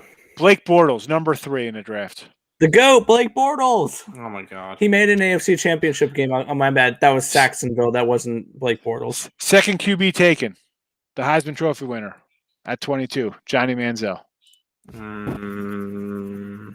He went low because he had behavioral issues. He's a clown. 2013. Here we go. So this is the 2015 draft. Your 2013 Heisman Trophy winner, number 1 off the board, Jameis Winston, number 1. Your 2004 Heisman Trophy winner, Marcus Mariota, goes number 2. That's fine. That was supposed to be a great draft class. Now look where they are, holding clipboards. Dante Fowler, Amari Cooper, Brandon Scherf, Leonard Williams, Kevin White, Vic Beasley, Eric Flowers, Todd Gurley, your top 10. All of them have injury problems or just never were able to do anything. 2016, your QBs off the charts, 1 and 2. Goff and Wentz. Okay, those are okay. I like those picks. Because next quarterback, Paxton Lynch goes at 26 to the Broncos. Yeah, no. That was a pretty bad pick, yeah. And you guys are high on Goff and Wentz, huh? No, I'm not high on Wentz. I'm not saying I'm high on Carson Wentz. I'm saying that he had a... not terrible. I guess he had a little career there. So he had a little bit of a career. A lot of injury problems. All right, so this is a good draft. Now, if people think that this draft's going to resemble this draft, the 2017 draft, you had Trubisky go number 2. Mahomes going 11th. Goes 10. Oh, 10th, my bad. Deshaun Watson goes 12. That was a good class. But minus kiss and titties. Trubisky. The next quarterback taken in the second round, Deshaun Kaiser. No. Ooh, yeah. Once again, those Cleveland Browns know how to draft. Like, this is top level stuff right here. Your 3rd round pick in that draft, David Webb to the Giants. He didn't do anything. He was a backup. Then they come out the next year. Baker, number 1. He's good. I like that one. Darnell, number 3. Yeah. Josh Allen was 2. Josh Allen goes 7. Josh Rosen goes 10. Can I say with Darnold, it's not Lamar Jackson, 32. Lamar Jackson, that was a little... I don't know. Lamar Jackson had behavioral issues again? Just like Wenzel, and that's why he got picked so low? Yeah, they just didn't think he was going to be good. They wanted to convert him. No, sir, I'm a quarterback. Guy was a 2016 Heisman winner. And they wanted to make him a wide receiver. Like, no, he's a quarterback. He is a quarterback. He knows how to play quarterback. And then we had Kyle Murray go number 1. I like that pick. Daniel Jones. Two drafts after they take Davis Webb in the 3rd. Webb was not supposed to do anything. Where's Dwayne Haskins at? He was 12. Dumpster fire. I don't know. He's not good anymore. Then that bullet. Haskins. Then Drew Lock in the 2nd. Lock is decent. Haskins got cut from Washington, so you tell me how he's doing. And then last year, I believe. Burrow, Tua, Herbert. Which we can't really judge them yet because they still haven't. Tua barely played. Love. Burrow got injured and Love was a backup. So I can't really say anything about those guys yet. Let's see if there's anything in the chat. Not much chatting going on. It hasn't really changed much since I came back. All right, biggest number one bust has to be Jamarcus Russell. Yeah, he was a big bust. Yes. And then someone was asking about the Got a UFC fan. fights last Oh, night. UFCs? Go ahead. Ray. That was a fun main card. I did not see that live. I saw it on Twitter. Disgusting. Ouch. Yeah. If Higgs, I know you don't follow UFC and everything. I saw it on. You Twitter. saw that? Oh Snap. God. That was just. I mean, but I find this funny with the UFC. People go, "Oh, that was gross. Oh, don't look at the TV for that one. Oh," and then like 2 fights later, God, did you see that? He knocked him dead on the canvas. He is dead. Look at that. Like, wow, UFC just switches like that. But you know what it is? It's just, somebody getting hit in the head and getting knocked out. That's a good like I tell my son. I said, Dan, I've been knocked down by big guys, knocked down by little guys. It don't make a difference. Somebody's gonna hit you right.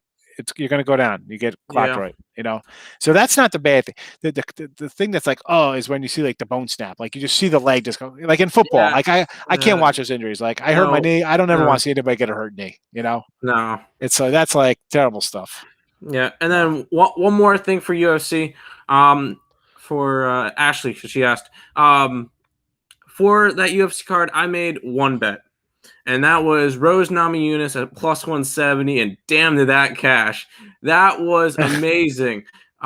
She did like a head kick onto Zahn and just flattened her out. That was fun to watch because the fights were in Florida, and Rose was a Florida girl, and she was a Denver girl. She was an American. That's why they were cheering for her. Sorry, Masvidal is from Florida, and he got knocked out. That was so much fun to watch. I really like Kamaru Usman on that guy at the main event. Now that we learned that he's more than just a wrestler, he could throw hands, and he has that type of striking where he can go on the feet with Jorge Masvidal like that. This welterweight division's screwed. Colby Covington, Gilbert Burns, Wonderboy Thompson. I would love to see what they can do against this guy. I think Usman is pound for pound the best fighter in the UFC now. After seeing what he was able to do last night. So that was a lot of fun to see as well. That was my takeaway from that. And also Thug Rose is amazing. And Shevchenko is the second best female fighter of all time. There's my takes. I don't have a take, so I hope everybody stuck that in there. Lou, Jackson, his issues were, I think, just people wanted him not to be a QB. No, sir, I'm a quarterback. What do you think about your Braves tomorrow, Ashley? I think I'm going to take the Cubs or nothing there. There's no way I'm laying 175 with Charlie Morton. I agree with that. It'd be and the Cubs have found their little bats a little bit lately, So it's not like they started out kind of slow, not much offense. They find their bats a little bit, so I can't. And as I say, how are you betting into a team that's losing like this? The Braves aren't playing well right now. They lost both. They were no hit today. Arizona. They were no hit today. And I don't care what people say. That was a no-hitter. He threw a complete game for what that game was, and he did not allow a single hit. That is a no-hitter. I said that on Twitter today. Let's start that argument in the comments now. If you're gonna get if the RBI counts when you're not getting a guy from second in extra innings, that's awful. Yeah. If that counts, well, you know what? That no-hitter counts. The no-hitter counts. That's a no-hitter in my mind. And then not only do you get no hitter, then you come back with a one hitter in game 2 after you get no hit. And you have 3 errors in the game. No way. And a lot of times, we talk about different angles in baseball. Sometimes I see a team, if they have a real sloppy game like that, a bunch of errors, then I'd be like, you know what? Maybe I'll think about taking that team. But you just got one hit by Arizona. Come on. And then no hit. Hey, Gallen, I'll give you Gallen. Gallen is tough. He's a tough pitcher. They got one hit in 14 innings against an Arizona team that, they've been winning a couple games here, but they're not by any stretch of the imagination a playoff team or a team that you should be losing to. The Braves, that's really, I know it's early in the season and whatever, but it's really uncalled for that they would actually lose 2 straight games, getting shut out, getting one hit in 14 innings. And no, at that home. is not. And you still got a decent home. offense. At home. And yeah, it's not like they have a Detroit Tigers offense or a Pittsburgh Pirates offense. We have nobody. You have Acuna, which could have a very good chance at trying to win MVP. I mean, not with the way Fernando Tatis Jr. is playing right now. You have Freddie Freeman, who won the MVP last year. You have Ozuna that can hit. You have these pieces. Albies, Darno, Riley, Swanson. And then you're going and doing that. I don't know. That's a little bit wonky for me. And I'm not gonna bet them, especially at the minus 190. I'm probably taking the Cubs tomorrow easily. You probably just talked me into betting the Cubs, which I have done 0 times this season. I've backed the Cubs a few times. The only thing that scares me with them tomorrow is it's Zach Davies, and he's not looked good this year at all. Although I got to say, I don't think Tatis is the MVP right now, hitting 230. You know, I mean, he's got 7 homers. He has 9 RBI. I mean, yeah, most of them are solo shots. But unless he hits 87 homers and drives in 111, maybe he'll get MVP. I mean, like seriously, I mean, you can't get the MVP right now is Jacob deGrom. Yeah, you're right. He should be. I mean, 100%. definitely. And it's actually one thing I'm going to be very interested in watching, and he's pitching tomorrow too. There's going to be a great competition for Cy Young between Jacob deGrom this year and Corbin Burns. Yeah, this guy is the Milwaukee Jacob deGrom. Dude, the total 6.5. And 6. And I mean, I probably looking at the 6.5 for tomorrow. I probably like it over just because I like the Brewers' offense against Miami. Yeah. But looking at Corbin Burns this year, he is 2-1, and the one game that he lost because of an unearned run.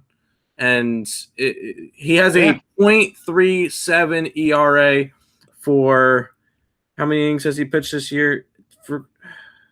Where is it? 24 innings. 24 innings. He's allowed 1 run. Yeah. No walks, 40 strikeouts. 40 strikeouts. And he's going to face a Marlin lineup that's going to be swinging at everything. Out a lot. What? I just think, listen, they're just not playing good right now, Ash. That's all it is. Teams aren't hitting. Slow starting. I mean, and that's why I said, like, I'll take a team that's lost. Like, I took the Yanks today. I didn't really want to take the Yanks. I've been against the Yanks a lot, but they've won 3 in a row. Cleveland's not hitting anything.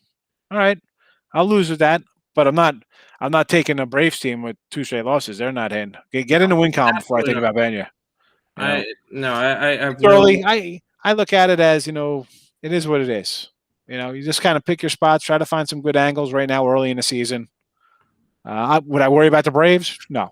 If this was June 23rd, I'd be like, what's going on with them? July 23rd, I'd be like, we're in trouble. We got to make some crazy moves, but not now. No, absolutely not now. Because as much as the A's just went on a 13-0 run, I mean, are we going to be shocked when Atlanta pitching starts getting around and everybody starts hitting, their hitters start hitting, and they go on? No. They win 9 straight and then 16 of 18 or some nonsense like that. So. All right, the MVP's here. The champ is here.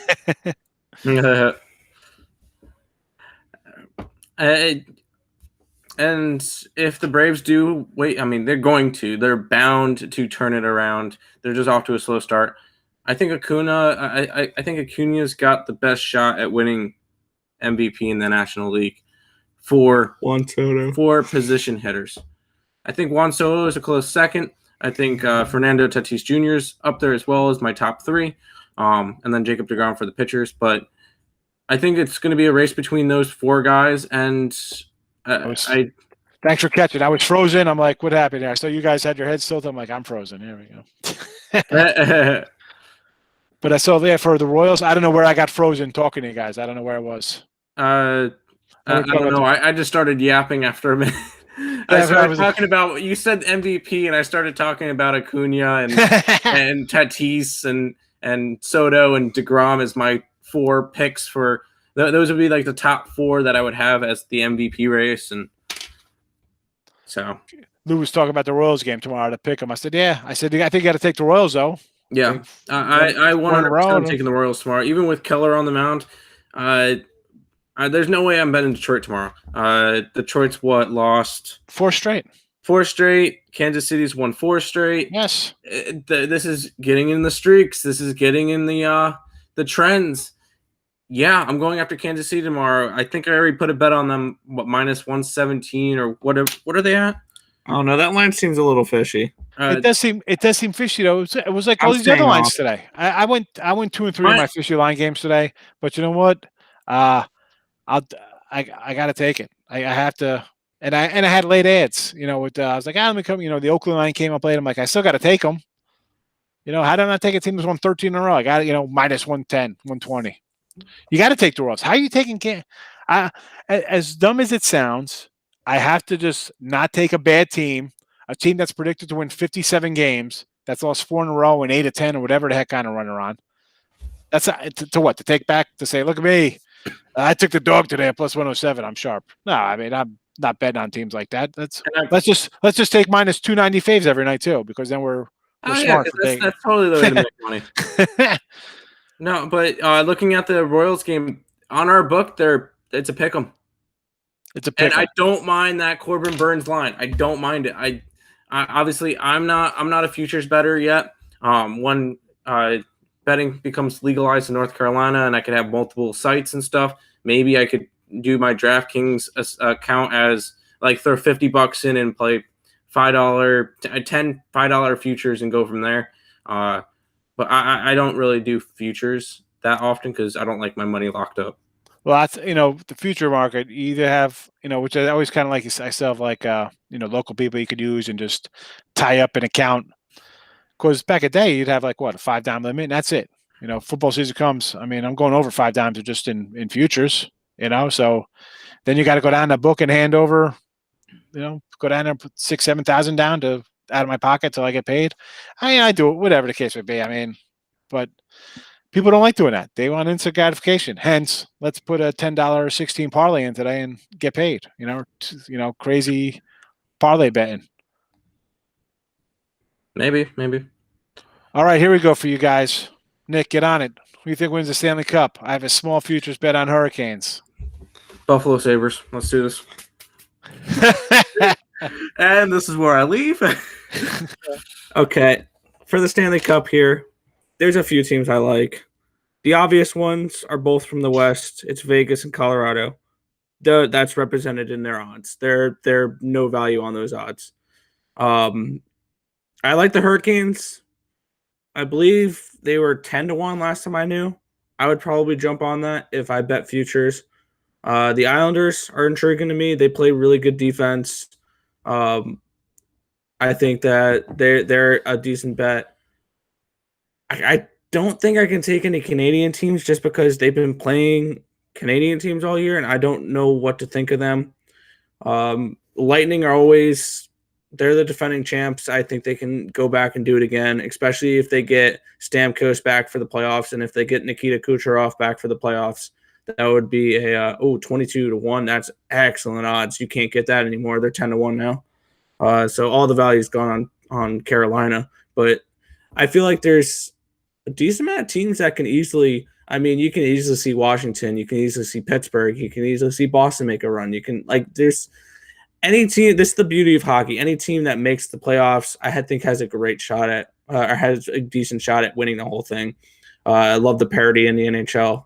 You can have a team like the St. Louis Blues, who barely made the playoffs 2 years ago, go on to win the Stanley Cup. So my picks, probably if I had to choose 5, it's Carolina, it's New York, it's Vegas, it's Colorado, and it's Tampa Bay. Those are my 5 I'll probably look at. All right. There's your ice. There's the ice futures. I think, when I do my future stuff, I never take the like that easy. Like, the Dodgers are minus $1.45 to win or actually that's way too low to even say to win the NL West or whatever. I can't. I'm rather going to go. I'm either going something with a big fave or middle road. Like I got the Brewers plus 340 to win the Central. All right, that's where I'm going. I'm not like the Yankees. I'm not taking the Yankees to win the East. No way. Even if I thought they were going to win, I wouldn't take them. No. Give me Tampa. I'll take a shot on Toronto there. Boston. Even Boston. I didn't do Boston, but I did I'm pretty invested in Tampa Bay there just because there's no value on taking, like the Mets and Braves are both like minus 110, 120 or whatever. I'm like, you know what? I'll put a little something on both of those guys. I think they could win. But I also had the Nats at like +6. I'm like, their pitching staff, if they're good, who knows? But, might as well burn that ticket now because you got pitching woes all over the place. But it is what it is. My angle on them was Strass is back. Scherzer's going to give you a push. Corbin's solid 3. And you got Lester's a good back-end kind of guy, veteran presence. And they brought in Schreiber and Bell. I'm like, you know what? You're bringing guys who need a little change of scenery from bad clubs. You got Soto, Turner, and who's their other offer? Robles. I'm like, this isn't a bad team. They could score some runs here. Oh, hey, they're crap. So screw them. Down the tube with the Nationals. Ashley says Vegas looking good. Yep. Islanders and Hurricanes are dangerous. Especially the style of hockey the Islanders play. With that Barry Trotz defense, they're just too good. They have speed. They got defense. They got great forechecking, back checking. They play good goaltending. They don't allow many shots on net. And I know Tim's just nodding along, trying to be a smart ass here. But yes. Yeah, totally. Yeah, 100%. You're very right. Yep. I couldn't agree more. I was going to say the same thing myself. That's all right. That's all you do. It's like it's okay.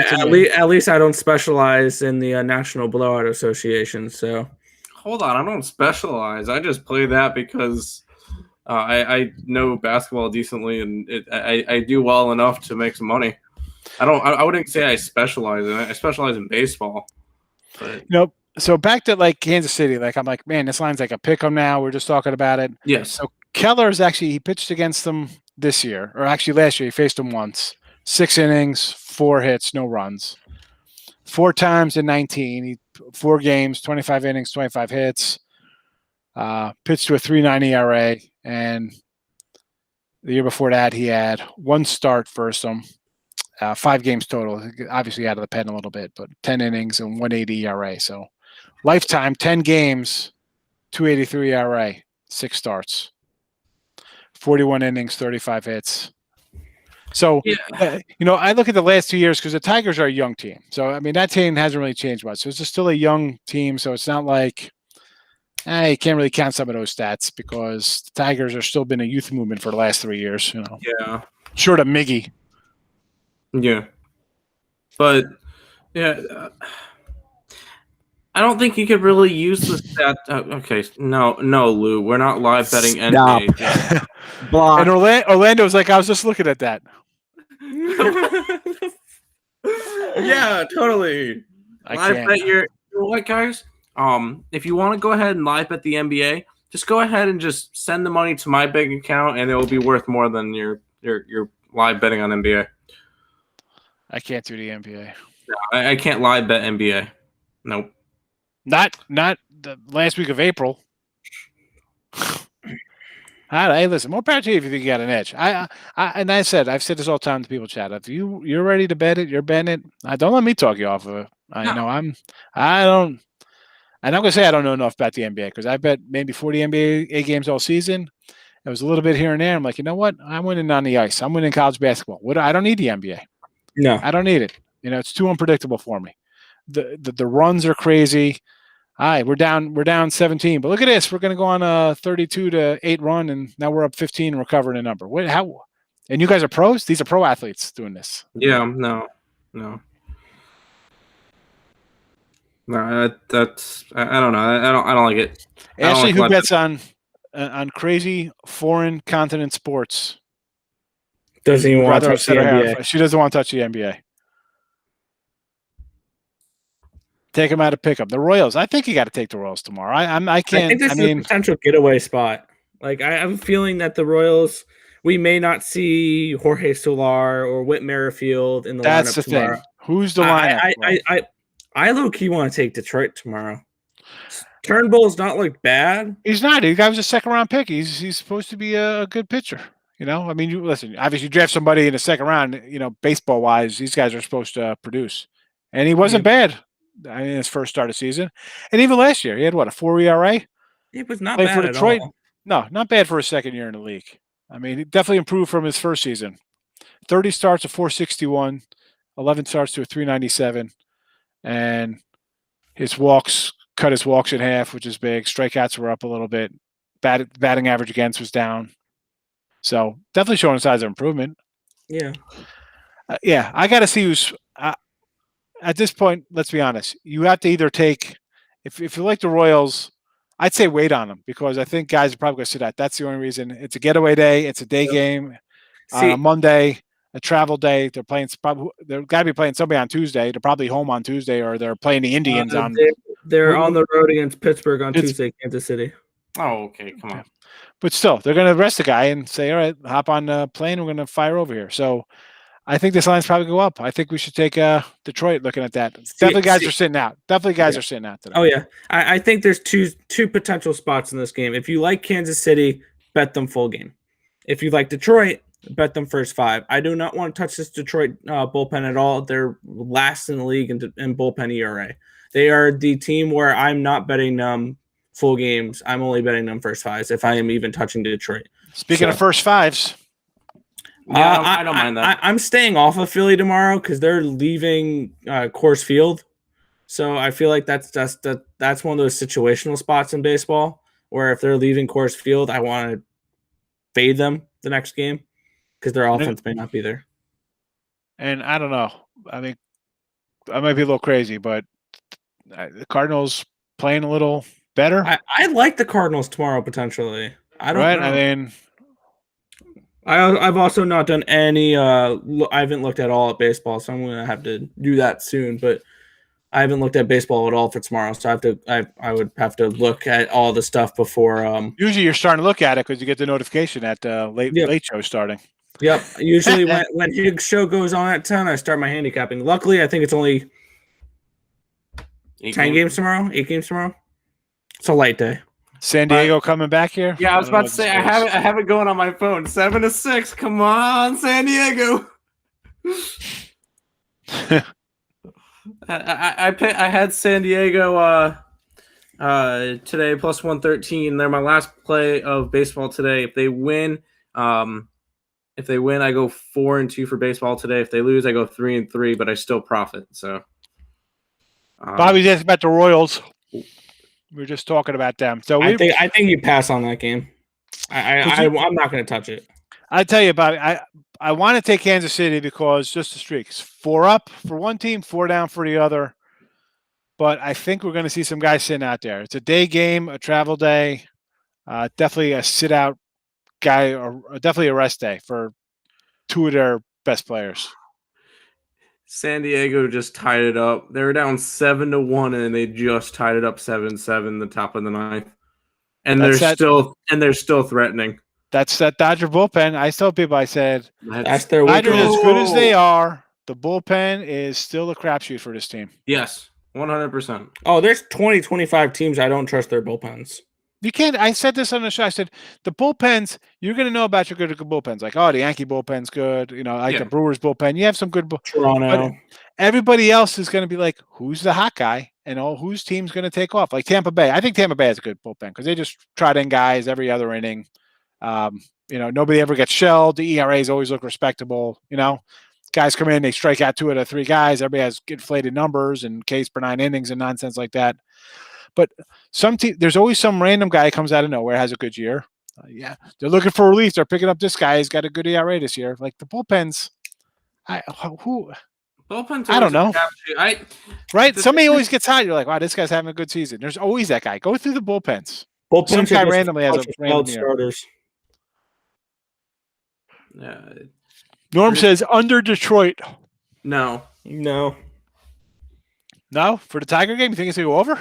Brad Keller's not a good pitcher right now, and that Detroit bullpen, I would rather want the over. It's down to half a run. It was 8.5 down to 8. See, I look at the under. I might jump on the over there.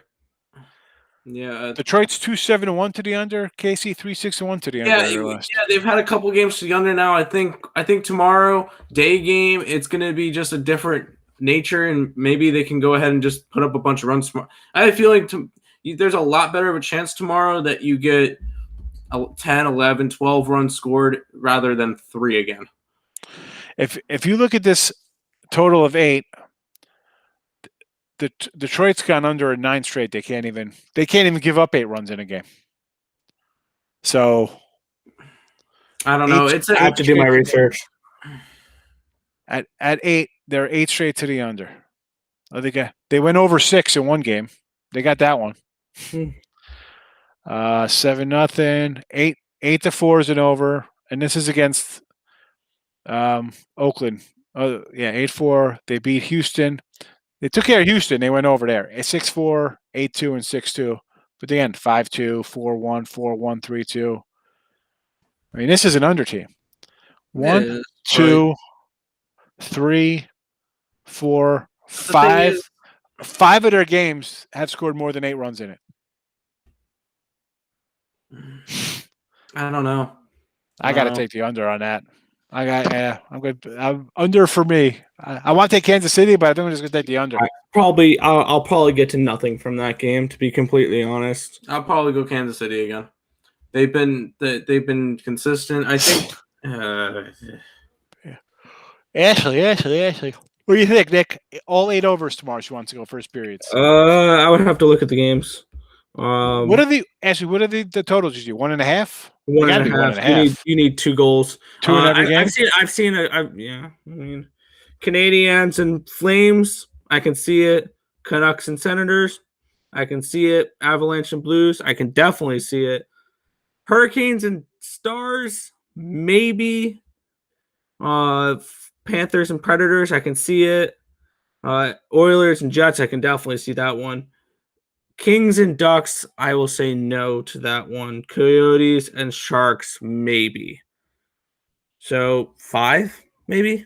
I would take the overs on them, but you like over Montreal, Calgary, huh? First period, I could see it. It's nothing I'm going to go bet though.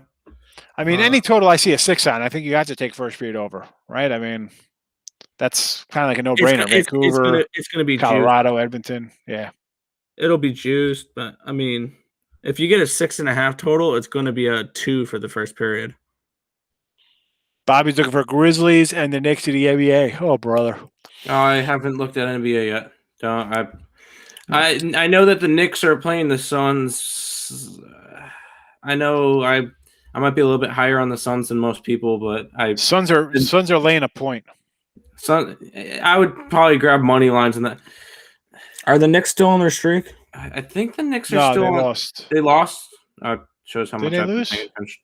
I thought they lost. I could be wrong. I thought they lost the other. No, they have not. They've won 9 out of their last 10. 9 straight. Okay. Ride the Knicks till they die. I say grab the Suns. Suns have lost 2 straight on the road. Boston and Brooklyn. Yeah, but this is another one of those situations that I mentioned earlier where it's like, Knicks are up to 9 straight wins. I don't think that's sustainable anymore. I think that the Suns will be the spot to beat them, and I can grab the money line, or I can grab -1. I don't mind that. I'd probably lean more towards the Suns. As for the Grizzlies game, Denver, there's no line on that one yet. I don't know. I'm not showing a line either. Oh, yeah, no, I don't have. I have a feeling, if anything, it will be Denver -5, 5.5, maybe somewhere in that ballpark. And if that's the case, I like Memphis, but I don't know. Bobby says he likes both the Grizzlies and the Knicks.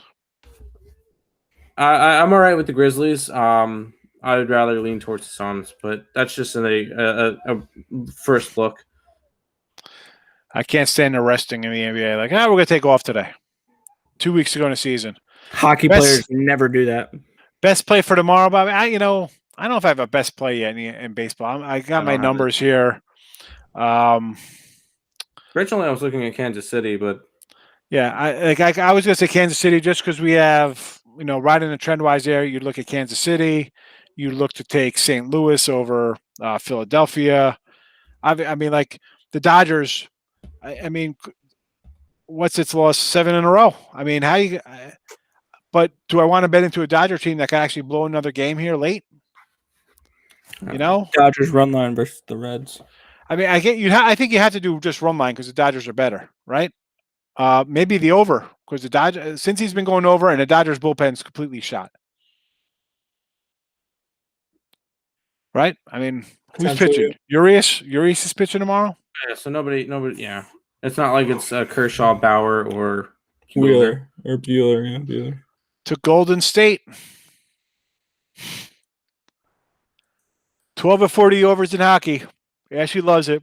Blindly betting. I don't touch first periods. That's something I've never looked at. She just owes $50. Says, you know what? I'm doing it blindly. All right. It's paid off. Like a champ, it's paid off. Props to you. I don't look at first periods. I look plus at +5. You were on the money there. +5 that Grizzly game. Good call on that +5. I was looking up on ESPN and they didn't give a line, so it's not like I was even looking at my sports book. You can get a general idea because I figured that if they were 3.5, 4-point dogs to Portland today, they had to be at least 5. Mike, the Knicks are not the 5. Knicks are actually a 1-point dog there. Uh-oh. Who's... No. Oh, boy. No. He was mentioning the 5 was for the Denver game. Yeah, Denver game. No, but Mike had wrote that the Knicks, the 5. I thought he was saying do the 5. He said. So I think he just mixed up the two games we're talking about. All right, I think I'm running into some problems here. No, I don't know. Is it me? Am I back? We might have to end it.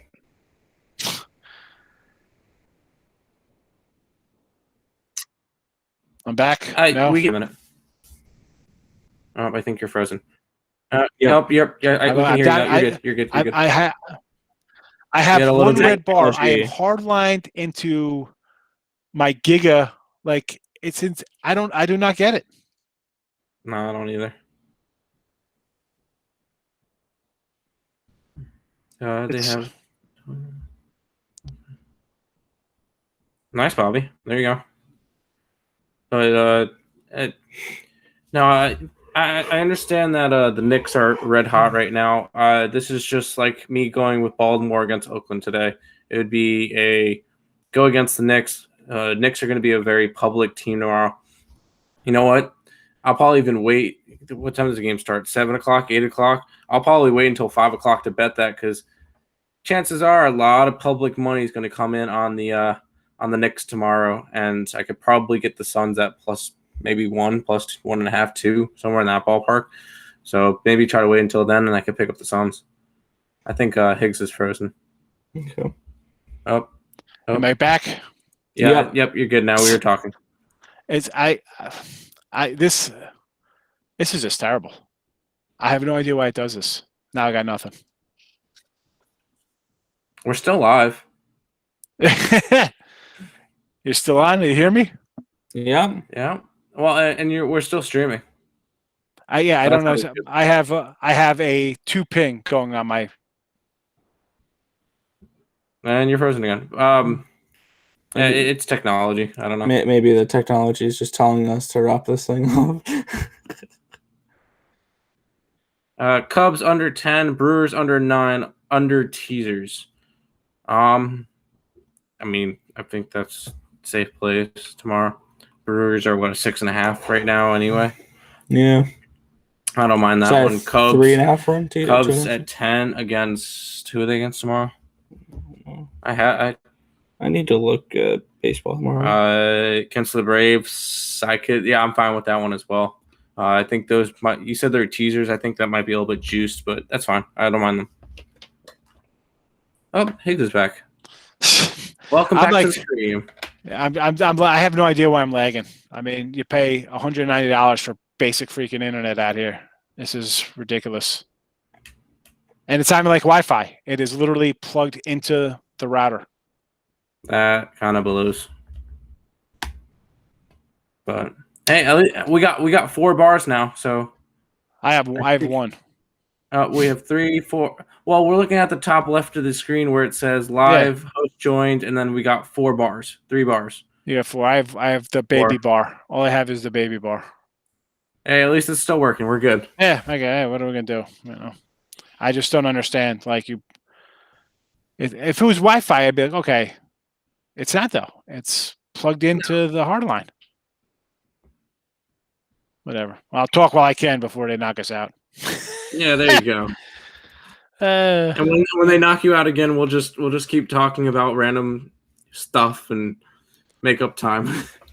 So I'm thinking like, oh, maybe it's because a lot of times when I go and check, like, make sure it's streaming on Facebook or YouTube, like the Facebook would always knock it out. So I'm like, I don't even go to Facebook. I just make sure it's streaming and I cut it out. But like now I have no window. I have like the MLB window open. That's all I got open. My brother's got like 20 tabs open up on his computer. Yeah, I don't know how he does it, but he's got like freaking 15, 20 tabs on his computer. Yeah, A couple of them for baseball, a couple from hockey, then classes, and my sports book, my Twitter, my betting tracker. Last thing on Royals, Tigers, runs scored the last 10 games. Yeah, it's all been a bunch of unders. No, I agree with that one. A baseball teaser. Yeah, I mean, I don't mind those bets. I think the Brewers game is what, 6.5 anyway. Cubs game is probably what, 8.5. Yeah, 6.5 low. Yeah, 6.5. The only way I can think, 6.5 is fine, is when you got like Shane Bieber and Garrett Cole the other night, or something like a Giants Marlins where the teams aren't scoring. Or no, that makes sense. But 6.5 for what, the Royals and the Tigers. I'm really. 8.5. Oh, it's 8.5 for the Royals and the Tigers. Yeah, 8.5. I got 8 here. Then what game was 6.5? That was a Brewer game. Brewer game 6.5. I could still see that one going over from the Brewers alone. Right? Do you think they could hit a little bit? I think they could hit against, who do the Marlins have on the mound? Rogers.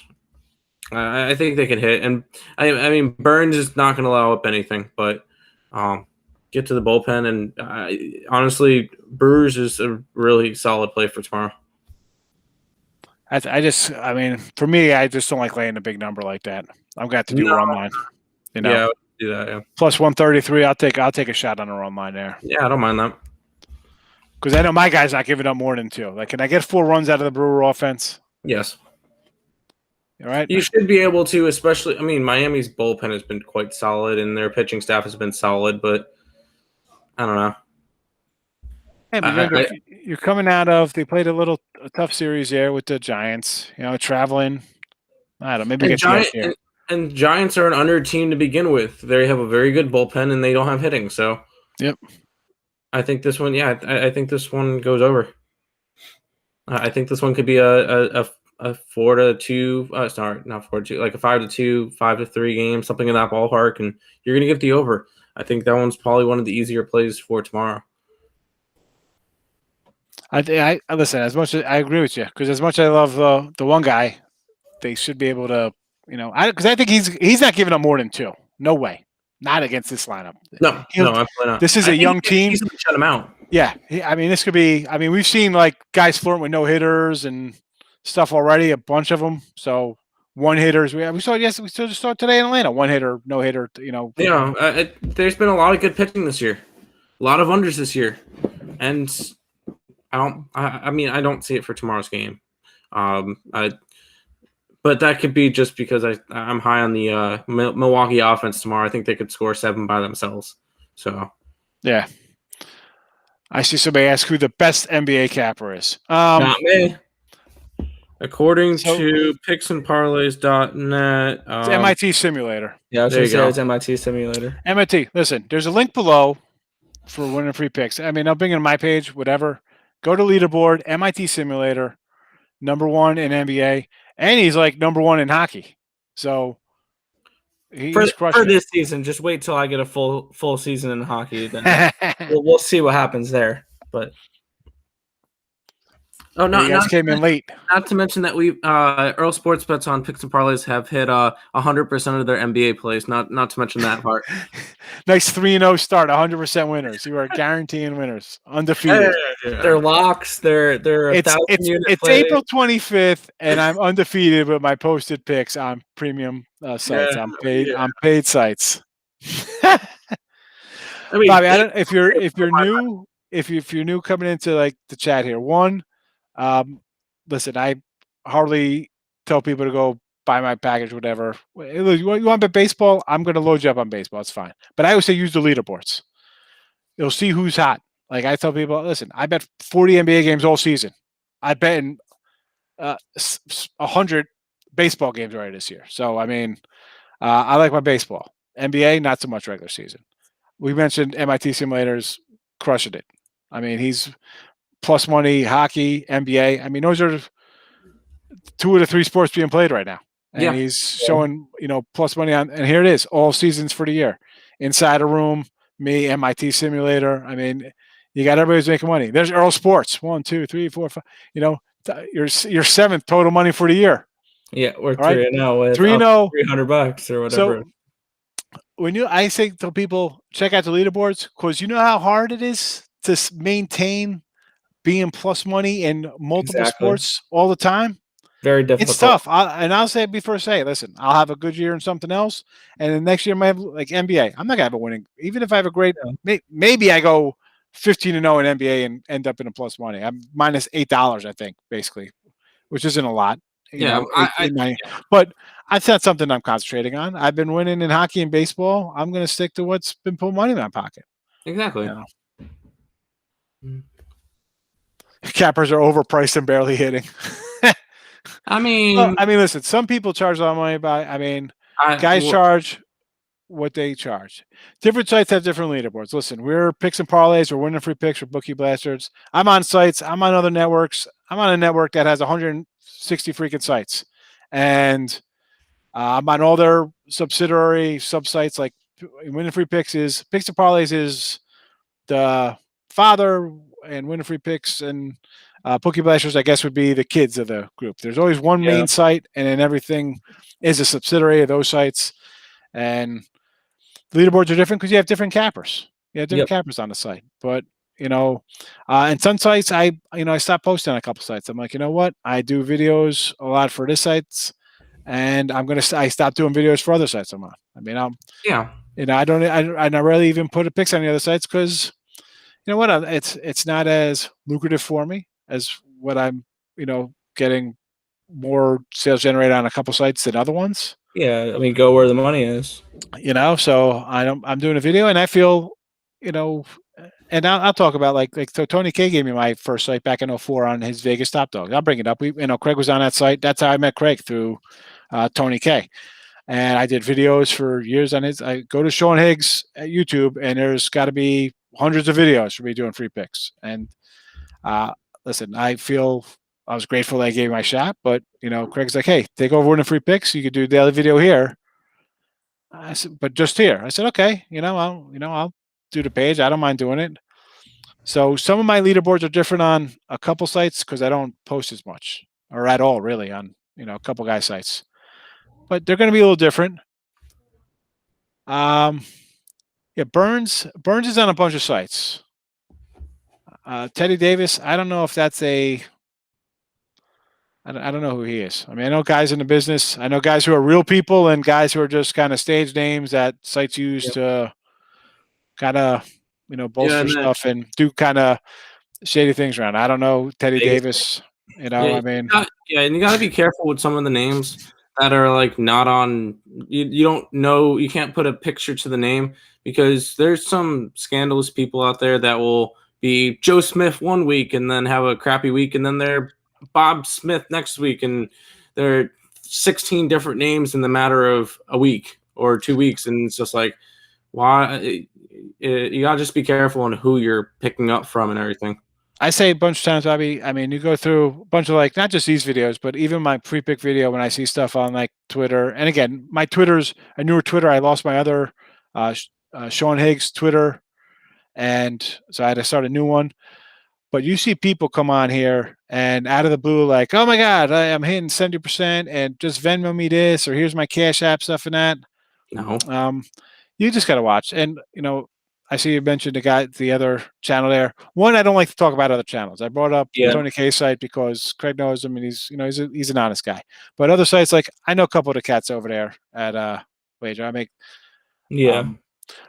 Some people are real. I'm saying is that for me, I've been on sites since 2005, basically. All right. I've got thousands of videos here. I mean, I'll say I've been on, SBR. I did videos for a year with Pete Loshak. I've done Sirius. I've done Yahoo Sports Radio, Tony George, Armed Force Radio, Fox, ESPN radio spots. I'm a decade plus. Am I some huge name? You don't see me on MSG or some, the Fox TV show where they got bets. But you know what? I'm not a sportscaster. I'm a guy who's been betting since 1990. These guys right here, two young kids, new faces, Yeah, exactly. new to the business. And I'll tell you, they came over from the fantasy side of it and esports. Like, you know what? Wait a second. I'm doing this anyway. Let me apply it to regular professional sports. I mean, Yeah, exactly. You have to see and you're coming in. I appreciate coming in. I don't know how you found this, but you did. There's just so many jokers out there. Like, Yes. Not real people. I've met guys in Vegas come down and see me in Atlantic City. I'm real.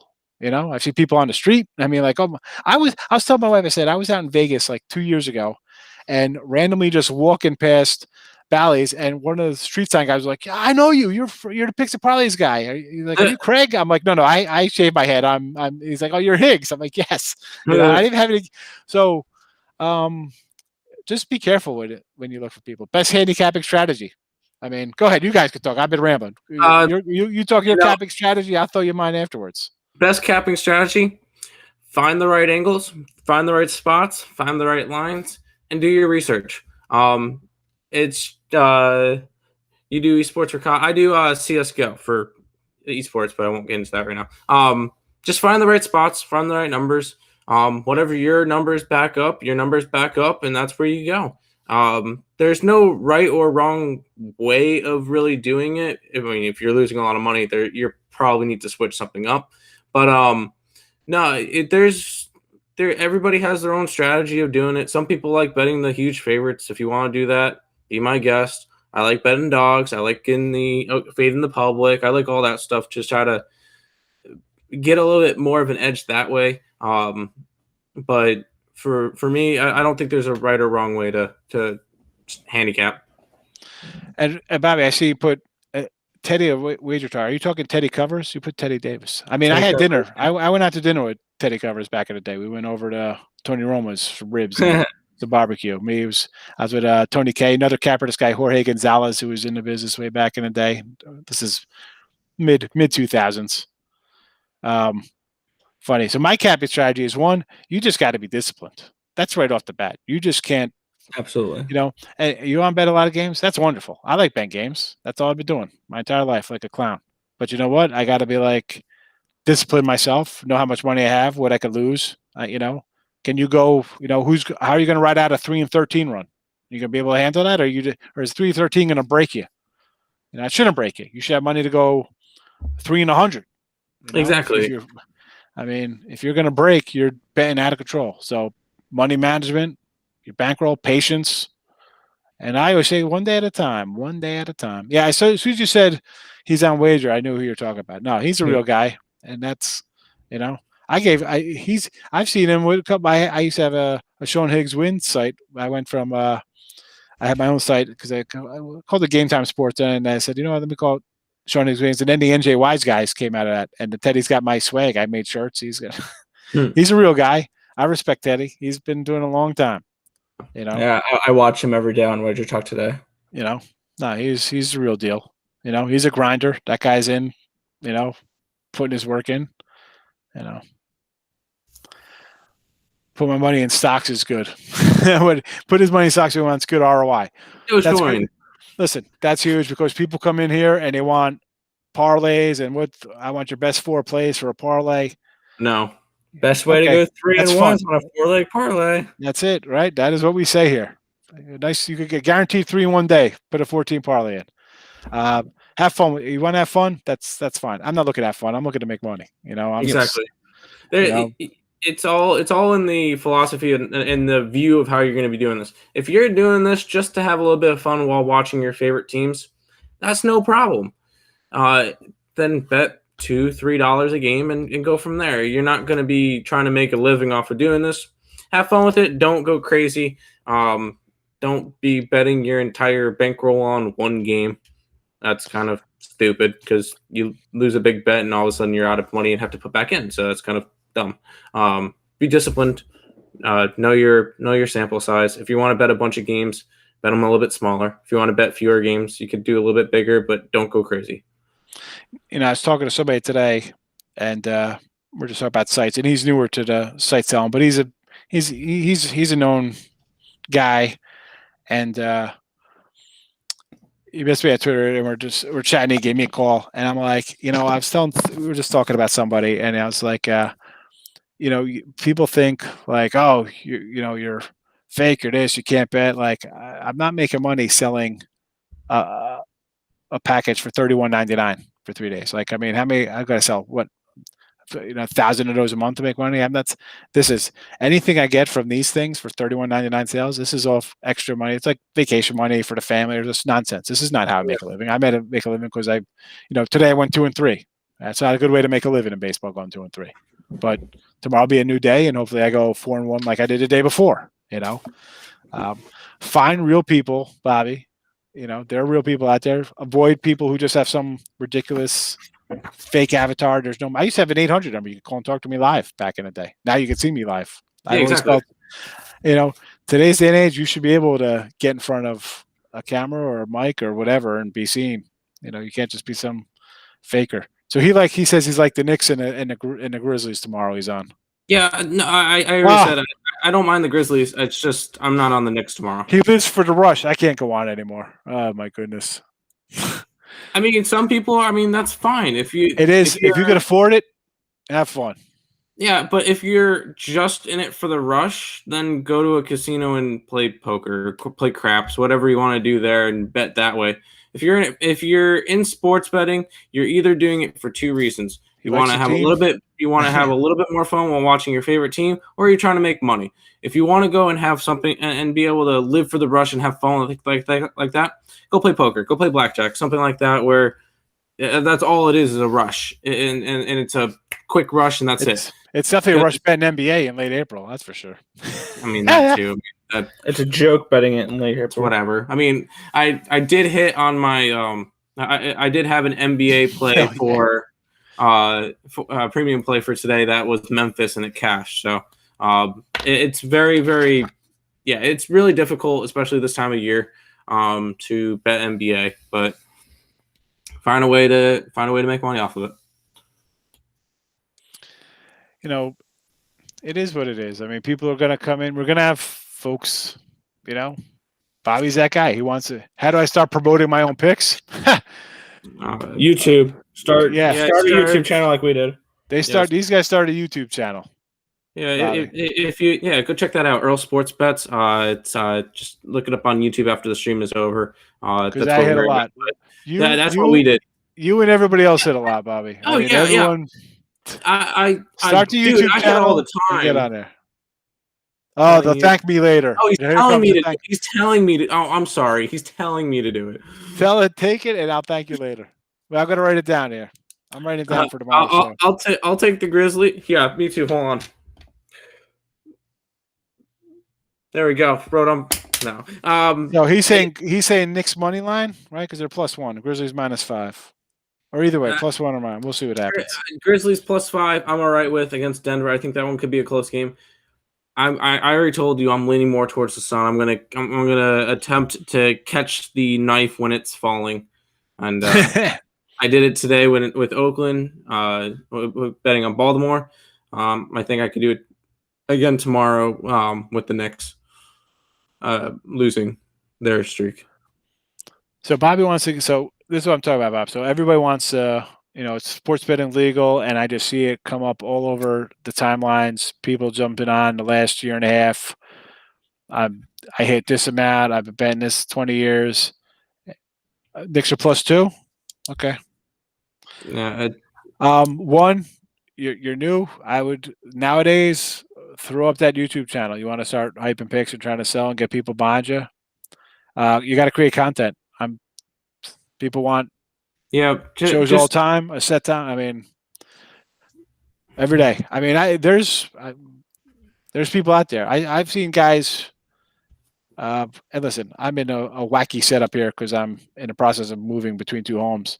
Yeah. I've seen guys who've been doing videos for years that sit in front of a blank wall with one piece of loose leaf paper and a hat and just run off games every end, whatever. Just the craziest thing, and they get thousands of views, and you're thinking to yourself, I could do that too. How the heck? What's going on here?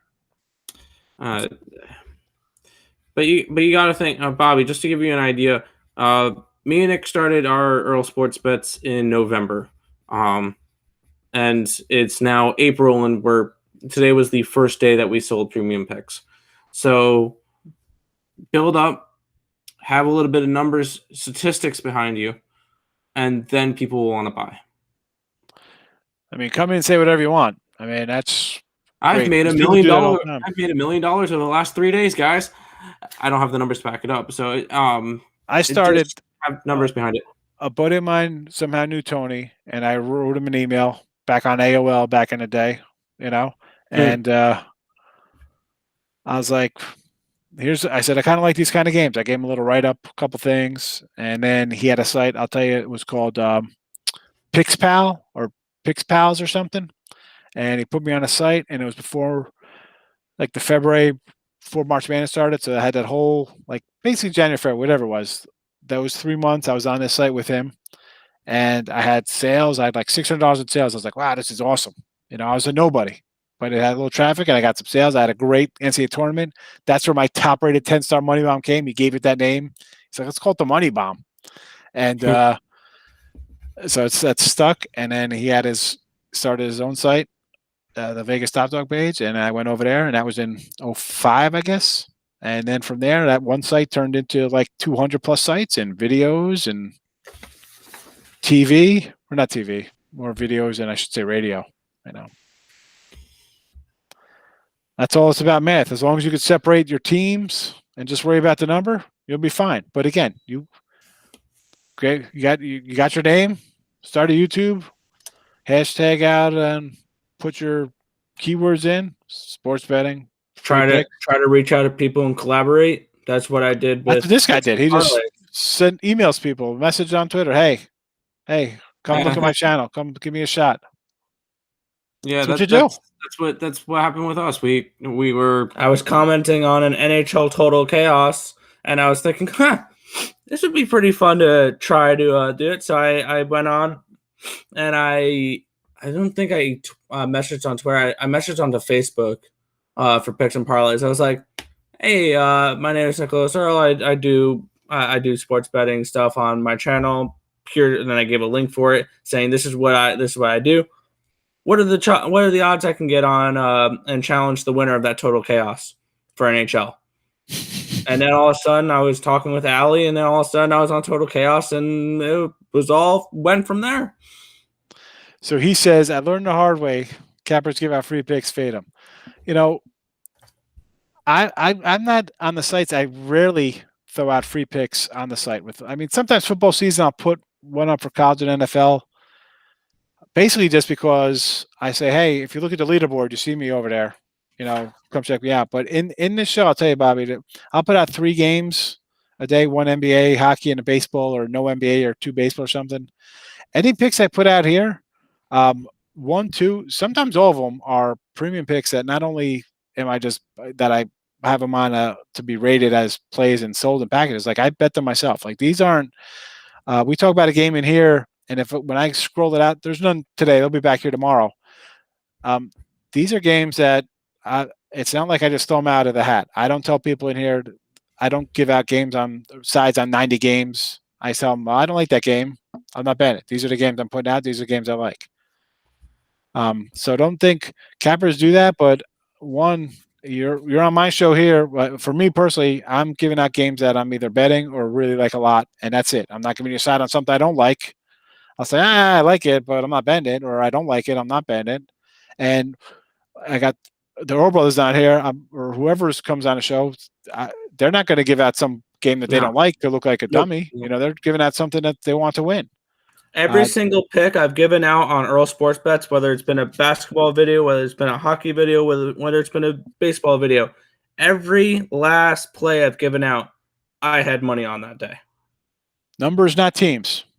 That's what you do. Don't watch the games. I mean, you like to rush, so you're going to be. Yeah, we're baseball fans. We're basketball fans. We're hockey, whatever it is. Yeah, we like watching the games. It goes along with it. It's fun to watch. But here we go. How do you handicap that? Exactly, Richard. That's the whole crazy late home runs to go over, losing by half points on miss free throws. You go to overtime, getting 4. You think you're safe. Pick for 7. You don't handicap it. It's like turnovers. Like, who's thinking? I said to somebody like, "Oh, you could handicap turnovers. You can't handicap bad games." Guy fumbles the ball, tipped interceptions. Hey, stuff happens. I mean, that's welcome to sports betting. I said something the other day. I'm like, "You think that's bad? Just wait, bro." I mean, it is what it is. You roll with the punches. And I say this all the time. I could remember losses. Wins, I don't remember any wins. You know why? Because every game I bet you. That's why I'm betting. Every game I I'm not taking a dog to cover 4. I'm taking a dog because that dog's going to win outright. My favorite's not going to win by 8. It's going to win by 18. But the ups and downs. I always said like, hey, can't handicap turnovers. So you can't. Everything you could happen. The late, whatever totals you lose on the hook, last second. Garbage threes, prevent defenses, prevent you from covering. Empty net goals. Freaking fouls at the end of games, at the end of NBA games, so that a team will lose by 5 instead of 4. Yeah, you're not going to be able to handicap that. It's the I had the Bruins today. Part. It's the variable part in sports betting. It's stuff happens. That's all it is. I just saw the line coming down. I'm like, why is that line moving? Well, you had a big winner there. I lost. I had the under in that game. I should have the under. I've been good with my unders. I don't know why. Sometimes you just gotta find what you're good at. Had a bad day. What am I gonna do? 2 and 3 days at the end of the week. Not where I want to be, but you know what? I think I was 29 and 22 for the week. So 2 and 3. I'm still gonna be what? 56%, 55%, all basically underdogs. That's a winning week. There you go. I'll take that all the time. I don't know. But it is what it is, Bobby. You gotta I don't know. Guys put out free pick videos. I try. I put my free pick video. It's a game that I like. I'm not just if it wins, I don't know I know other sites what they do. Yeah, we can't speak for other people. We speak for ourselves. That's why I kind of like. I don't like when people kind of come up and talk about other sites or other cappers. I don't want to get into things like that because there's people I know.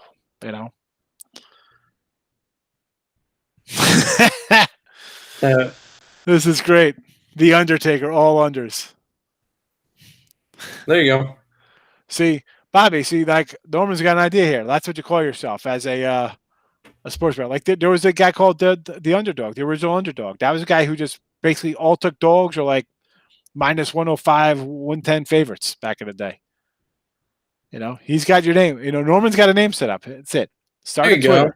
The Undertaker. And then you put, your name is The Undertaker. Your promo is sports betting, gambler Twitter, free picks. And then I love totals and then unders. And every day just put out your under plays. Here, I'm just gonna say something real quick because I have the Dodgers Padres game on my phone. As like I'm watching like a pitch by pitch thing. Clayton Kershaw is pitch hitting in the bottom of the 10th with the bases loaded and 1 out. What? How do you handicap that? How the hell? What? Why? I don't understand why do you not have a deep enough bench to the point where if you go into the 10th inning they might have drained it. They could have drained it because they were that's crazy. You had a lead and they're thinking, you know what, we got to get out of this inning. We're gonna drain the bench. I was gonna drive in the winning run. Watch, yeah. I don't know. I sorry, I saw that and I thought it was funny. What are you gonna do? Who's on their bench? True. Rios. They probably reuse him. I'm sure when that game was getting close, they just went to the bullpen for like one pitcher. Did whatever. Actually, you can't use just one pitcher now, right? You got to use multiple. He's got to face multiple batters or some nonsense. I don't like that. I don't mind it. I mean, is Cincinnati? I think I have to auto play Cincinnati right now. Even on actually, I can't though. Not on a 7-game losing streak and 10 out of 13 I did lost. I can't do that. No, I would never. Even with the crappy game that the Dodgers are having right now, no, I wouldn't recommend it. Right, you can't do that. No, pass. I mean, it's not outlandish, but sometimes you gotta take an ugly dog. But I don't think that that's the case. Bobby, I do midday money every day, 12 noon Eastern, and I start this up late night is at 10 p.m. daily. And then Let's talk money.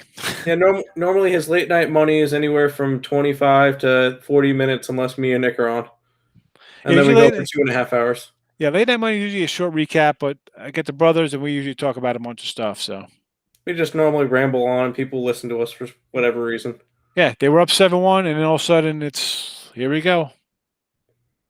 Yeah, I mean, anything's possible. How much do I make off betting in my life, or just in general weekly?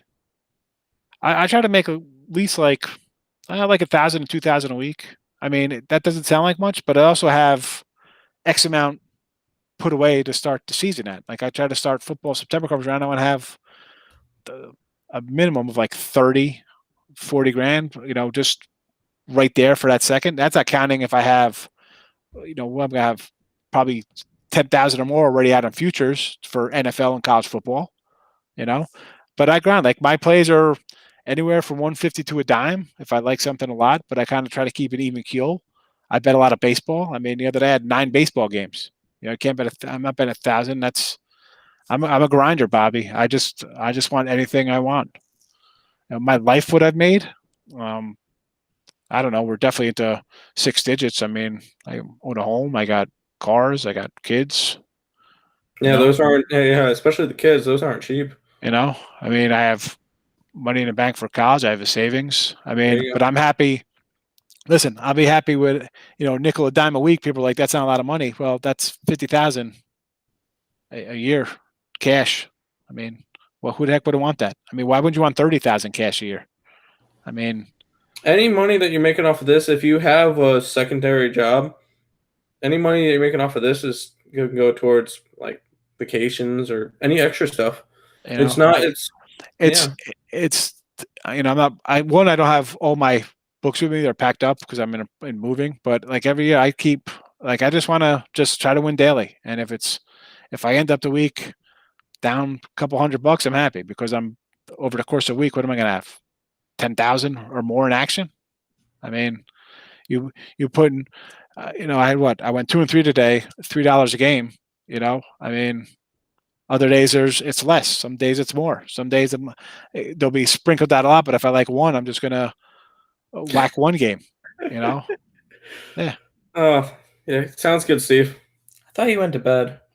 I could double it. Listen. I could. Can I double it? Yeah, I could easily double. I could quadruple my money if I just up all my thing. But I set my ways. Like I said, I've been doing this on sites, and this is all I've been doing, betting games and making money on sites, which I'll tell you, sometimes I've had years early, like the mid 2s when I first got on sites. I mean, making sales, and this is selling picks for $29.99 back in the day, and $2.99 a month, I'd make $140,000. Are you kidding me? That's not even betting. But I've had years where you make $11,000 because everything is so watered down. I mean, it is what it is. I mean, then I can make 10,000 in a month. So, but as opposed to double my money, I could double my own money. But I'm content. I'm happy to where I just want to make what I want to make. I don't like, whatever the gambling gods, the jinx, whatever you want to call it, creature of habit. I'm happy. Listen, I bet 10 grand a game. Yeah, like a freaking maniac. I'd bet crazy, like dimes minimum. A week before we bought our house, I was taking 18,000 out of the bank to go pay the man. I'm always like, where did our down payment go? We just lost half our money. It's next week. I'll get it back. I got to win. I mean, yeah, I can bet crazy like that. And I've won and I've lost. And you know what? I'm happy just grinding away. Try to take money every day, every week. Am I trying to be a multimillionaire? No. Well, do I have a lot of money? I have enough. I mean, I got a going to a nice new house. I don't know. We're content. I don't have to want anything. I can do whatever I want. Smartest capper I've met.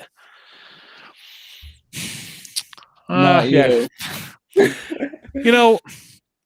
I mean, I've met guys. Everybody's different. Everybody has different ways of doing things. You got a lot of guys who are just straight number computer guys running things and big money movers, and I've met guys who worked for Billy Walters and stuff like that and do things. Everybody's different. I mean, I'll when I'm with guys like that, if I'm in Vegas or Atlantic City with big name people, I'll sit and listen. And my thing, they look at me like, all right, I'm like the tout guy. I don't consider myself a tout. I'm definitely not some kind of salesman. I'm just that. I consider myself a grinder who sells picks. I mean, I got into the selling because I'm in New Jersey. There's no sports betting legal in 04. And I could say, you know what? I can make some extra money doing nothing. I'm already doing the work. I mean, exactly. I'm already betting for a living. Why not sell? But I can't narrow it down to one person. There's a bunch of people. And again, you mentioned other sites. I really don't like to throw out names of other people on here because things get twisted and misinterpreted, and then maybe they think I'm trying to use their name that I know them, and try to get respect for myself. Listen, I've been on sites again 15 years. I met people. I mean, they know who I am. Not they say like they follow you on Twitter if that means things are like that. I mean, but Ben Burns gets all the girls. I don't know. I've never met Ben Burns, but he's a real person. I know that. I know for a fact Ben is a real person. There you go. But yeah, everybody's different. Everybody has different ways of what they want to do things in life. Yeah, as long as at the end of the day you're comfortable with the life you're living. As long as you have all the stuff you need.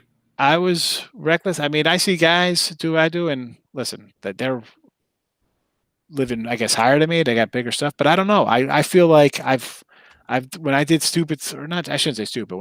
Whenever I went huge over the top like that, maybe because I was dumber and younger and stuff like that, it just never panned out for me. Like I always had to fought back. Like going big and then losing is a lot easier than coming back and grinding all the way back at smaller things. So you know what?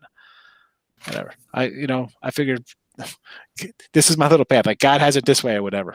Like something says just do it this way. This is the way it works out for you. Something in the world is saying this is how it's supposed to go. I'm not supposed to be driving a Ferrari in some 16,000 square foot house, and I wouldn't want that anyway because then I'd have to clean it. Anyway, no, so I'm content. I'm content grinding. I have money in my pocket. I could do things I want. Hey, as long as I have money in my account to bet on games tomorrow, I'll be happy. I'm in North Jersey. North Jersey guy, Bobby. Whole life up here. We're from Long Island. We're down in North Carolina now, but we're from the island. But I'm headed out. I'm moving. I'm heading to Texas. 10 days. Well, it's definitely a change of pace for you. Hey, you know what? It's crazy up here. Like I was telling your brother about it. Like the taxes are insane. It's just ridiculous nonsense. I can't up here. It's we live in New York. We understand. I told him, he's like, I can't go. He said he wants to go up to Canada. I'm like, I don't know. I'm not a traveler. I'm a homebody. I like. See ya. Have fun. I like the yard. The kids are little. We threw up the bouncy house. People came over for parties, barbecue. I like hosting Christmas parties. Now, my kids are older. Son starts high school next year. Oh, all right. You're not too far from me. I'm up in I don't see where I'm at, but I have people like knock on my door. I'm a couple exits north of you. Not too far. Not too far up the Parkway. What's good, Higgs? Whenever you move, we'll hit. Make sure you stop in North Carolina. We can go out to dinner or something. I'm not going. That's what my mom was like. Oh, you're driving down. I'm not going that way. I'm going to go through like PA, out of the outside of West Virginia, to Tennessee that way. Not the coast. Yeah, I'm not going coasting and down. No, that makes sense. It's a lot further of a trip. All right, Bob, you're not too far, but we'll go down is what's over there? We go to B Dubs one day. Bob, we'll go to BW. Little B Dubs is open, right? On 1 and 9 down over there. Right? Where's that? By Linden, right over there? 1 and 9. There used to be a Buffalo Wild Wings. I remember going to the mall, Woodbridge Mall, Menlo Park, steak of 1 and 9. Cardinals and under tomorrow. I definitely like the Cardinals tomorrow, Tyreek. I'm not. What's the line on their under for tomorrow? The total is. Give me a second. Gotta be like 7.5. I mean, listen, Wheeler's good, but I'm just Cardinals are playing good ball right now. I mean, I'm not a huge Wainwright guy. I don't like Wainwright at all, actually. But I'm not going against a nice streak, and I could get a small fave. Total is 8 in this game. Yeah, I agree, Lou. I got the game. The Dodger game from the 11th inning now. You know what? That Reds play is becoming an even nicer play the later this game goes. Lose like everybody on the East Coast is losing our mind with these vaccine passports. All right, we can't get political. I'm not going to rant here. Oh, nope. 22. This is a young cat. Young guy. Hey, we're younger than you. So, Bobby, definitely talk to the Earl brothers here. Are you on Twitter? You got the Twitter handles. Get that. These are young. They're right in your wheelhouse. I mean, I've been on games since 1990. We weren't even a thought by then. Lived in Lodi. What was that club up in Lodi? There used to be a club. I remember back in the day, like the Z100 days. What was the club up there, Richard? I mean, for all I know, you're 24 and you don't even know what the heck I'm talking about. Anybody over in their 40s? I'm an old guy. I don't feel like I know. I don't. Why don't I? I don't feel like I'm like 46, 47, but I am. I don't know. Lodi. All right, you're 22. You can still go to B-Dubs, though. We go out. Or Dave and I don't want to do Dave and Buster's, but... Yeah, that's a little cheesy. Or we could hook up one day down at Monmouth or at FanDuel. That's not that far from it. It's 20 minutes in either direction. Luciano's. No, this was like a nightclub kind of place. Used to hear it on the radio. I'm definitely not going to remember it because we were talking in the 90s. It's... Back in the Prodigy email days. You guys ever hear of Prodigy? Prodigy? Oh, man. You young guys, don't even know. Like AOL, you sign up for AOL to get like free discs in the mail. I do. I will say I have created a AOL account before. You had an AOL account? It was good. Yeah. AOL was I never went on it back then. I never went on it, but... I mean, for real, I meet people all the time, Bobby. I see people at FanDuel. I've run into people in Monmouth Park. Forget it. When I'm in AC, I tell people come down to Fan Cave all the time whenever I'm AC. I mean,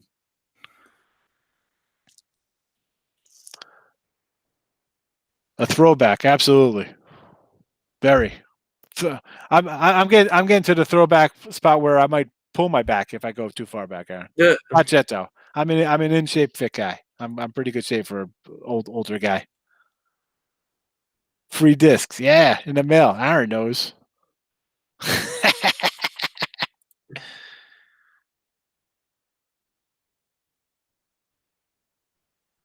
I'm not going to New York.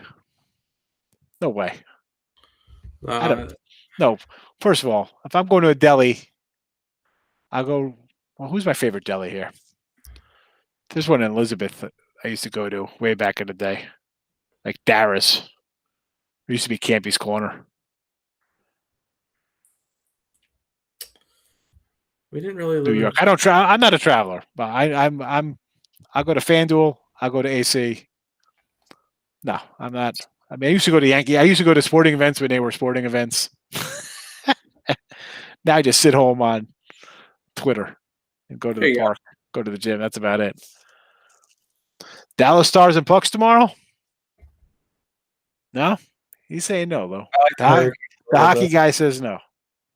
Twins, Indians, first 5 under. Brewers, Cardinals, Stars on ice. I don't mind the Cardinals. I like the Brewers. Indians, Twins under. Who are the 2 pitchers going for that game tomorrow? Indians and Twins. I don't mind that.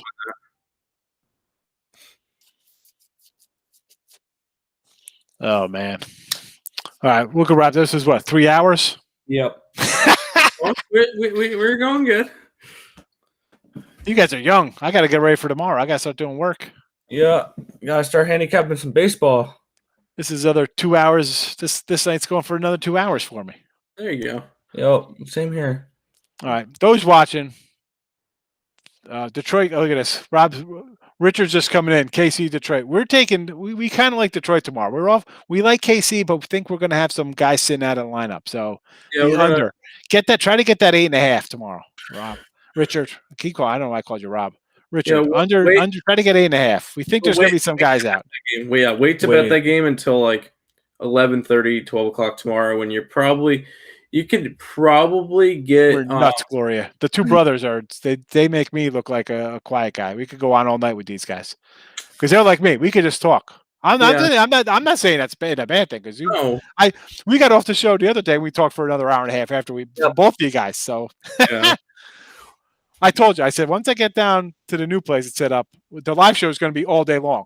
It'll be like I'll be coming in. You'll be like, somebody be yelling. Like my phone will be texting me like, "Higgs, you're in your underwear. You're live. The live stream's on." I just got out of shower. I'm sorry, I'm naked. You do. We're just streaming all day long. All right, but we're out of here. Though. I got to get to work. We got to ready for tomorrow, folks. Yeah. So Earl Sports, newest addition of the Picks and Parlays family. So check them out. Already off to a fast start 3-0. You can find them. Here they come. Nick Earl, Bets Earl on Twitter. The Winning Free Picks is the Winning Free Picks channel here. I always use myself because I'm on there more, but whatever. Check it out. Check us all out. We'll see everybody tomorrow, midday money. Yep. We'll be back. Or brothers, I'll see you guys tomorrow. Maybe I'll have you on. You know what? You guys are definitely going to have to fill in. I'll send you a link for when I'm driving. There'll be no midday money starting May 6th. I'll be driving for a couple days. We'll be your midday money. That's fine. So you guys get the call. Yeah, let's do this. And don't do another crazy like lock me out and take over. Like I know people are like, oh look at this, I'm in charge. I'll come back. It'll be nothing. It'll be a bunch of New York now. Yeah. Feel like a bunch of New York Mets stuff in here. Like what's going on here? No, we're keeping that wise guy logo. Oh, you like the little thing up there? Yeah. Keeping that one. I had nothing to put there. I'm like, you know what? Let me pull out the old wise guy logo. Yeah, we'll keep the wise guy, but we'll throw up our ESB next to it. Go ahead. Fine. Yeah, if you can put your brand up. I don't care about that. I had nothing to put there. I was like, you know what? Let me put something up there. I don't have a winning free picks logo. But. Yeah. Oh, by the way, San Diego just took the lead in the 11th inning. I'm gonna have to go look to see who's even in the lineup right now for these teams. There's been like double switches or just go on the MLB app and the 9th spot for the Padres. 1, 2, 3, 4, 5, 6, 7, 8, 9, 10 people just in that spot. That's combining pitchers and 6 runs in the last 3 innings for this. Are you kidding me? Look at that. 2 runs in the 7th, 8th, and 9th. Beautiful. Go Padres. All over them. Never doubted them. Not once. So what did May have? How many pitches did May have when they pulled him out? 93. So, I mean, he might have been able to maybe go a little bit more. 17 pitches for Price. You couldn't leave Price in? Did he get shelled? No. I guess he did. He gave up 2 runs. They took him out in a hurry. Grant, I don't even know who this guy is. Who's great roll? Definitely wasn't on a great roll. No clue. Nelson. Mike Clevenger? No, that's not Mike Clevenger, right? Clevenger. No, that's Garrett. That's Garrett Clevenger. I'm like, yeah, I was about to say that. No. Clevenger was a Padre last year. Yeah, he's on the IR. He's hurt. Okay. I love it. Nobody left on the bench for either. Yeah, they're using the Dodgers are to the point where they're using Clayton Kershaw as a pitcher who struck out, so that kind of hurt him. Betts is still in the game. I wonder who's gonna let me go to all plays. I want to see who's gonna be batting coming up in the bottom of the 10th here for on the 11th. Okay, real quick. Now that the Dodgers are in the 11th inning on a Sunday night game, how about the Reds tomorrow? I was gonna say, you have to almost take the Reds right now, right? You're in a 12 inning. I'll bet them right now. I'll pass on the game completely before I bet this Red team right now. Because Urias is, I pitch wise, this one guy pitched a third of an inning. Great roll, only 13 pitches. Gonzalez 15 pitches. So those 2 guys are going to be available. Maybe Price at 17, although he was a starter. He's not going to come back. Clevenger's not coming because he's going to go this whole inning, whatever. He's got Okay. 20. So you're One going to thing have 2 pitchers available. One thing I will say, I don't know where the line started when this Sunday night game started. Jansen's going to be available too. Kelsey Jansen didn't pitch tonight, so he'll be available tomorrow. Reds are a plus 154 tomorrow. Is that worth the risk? No. I don't know because Treinen's going to be available too tomorrow, so they'll have their 2 best pitchers available tomorrow. The Padres. You mean the Dodgers? The Dodgers. I'm sorry. Dodgers don't play tomorrow. Yeah, they don't. They have an off day tomorrow, so they're lucky. But I don't know. I'm starting to lean towards that Reds tomorrow. But I think I might wait a little bit because guaranteed more Dodger money will come in. If I can get the Reds at like plus 170, I'm grabbing them, no doubt. Well, the Dodger money's going to come in if they lose for sure because no way they're going to lose another game, right? No way the Dodgers lose 2 in a row.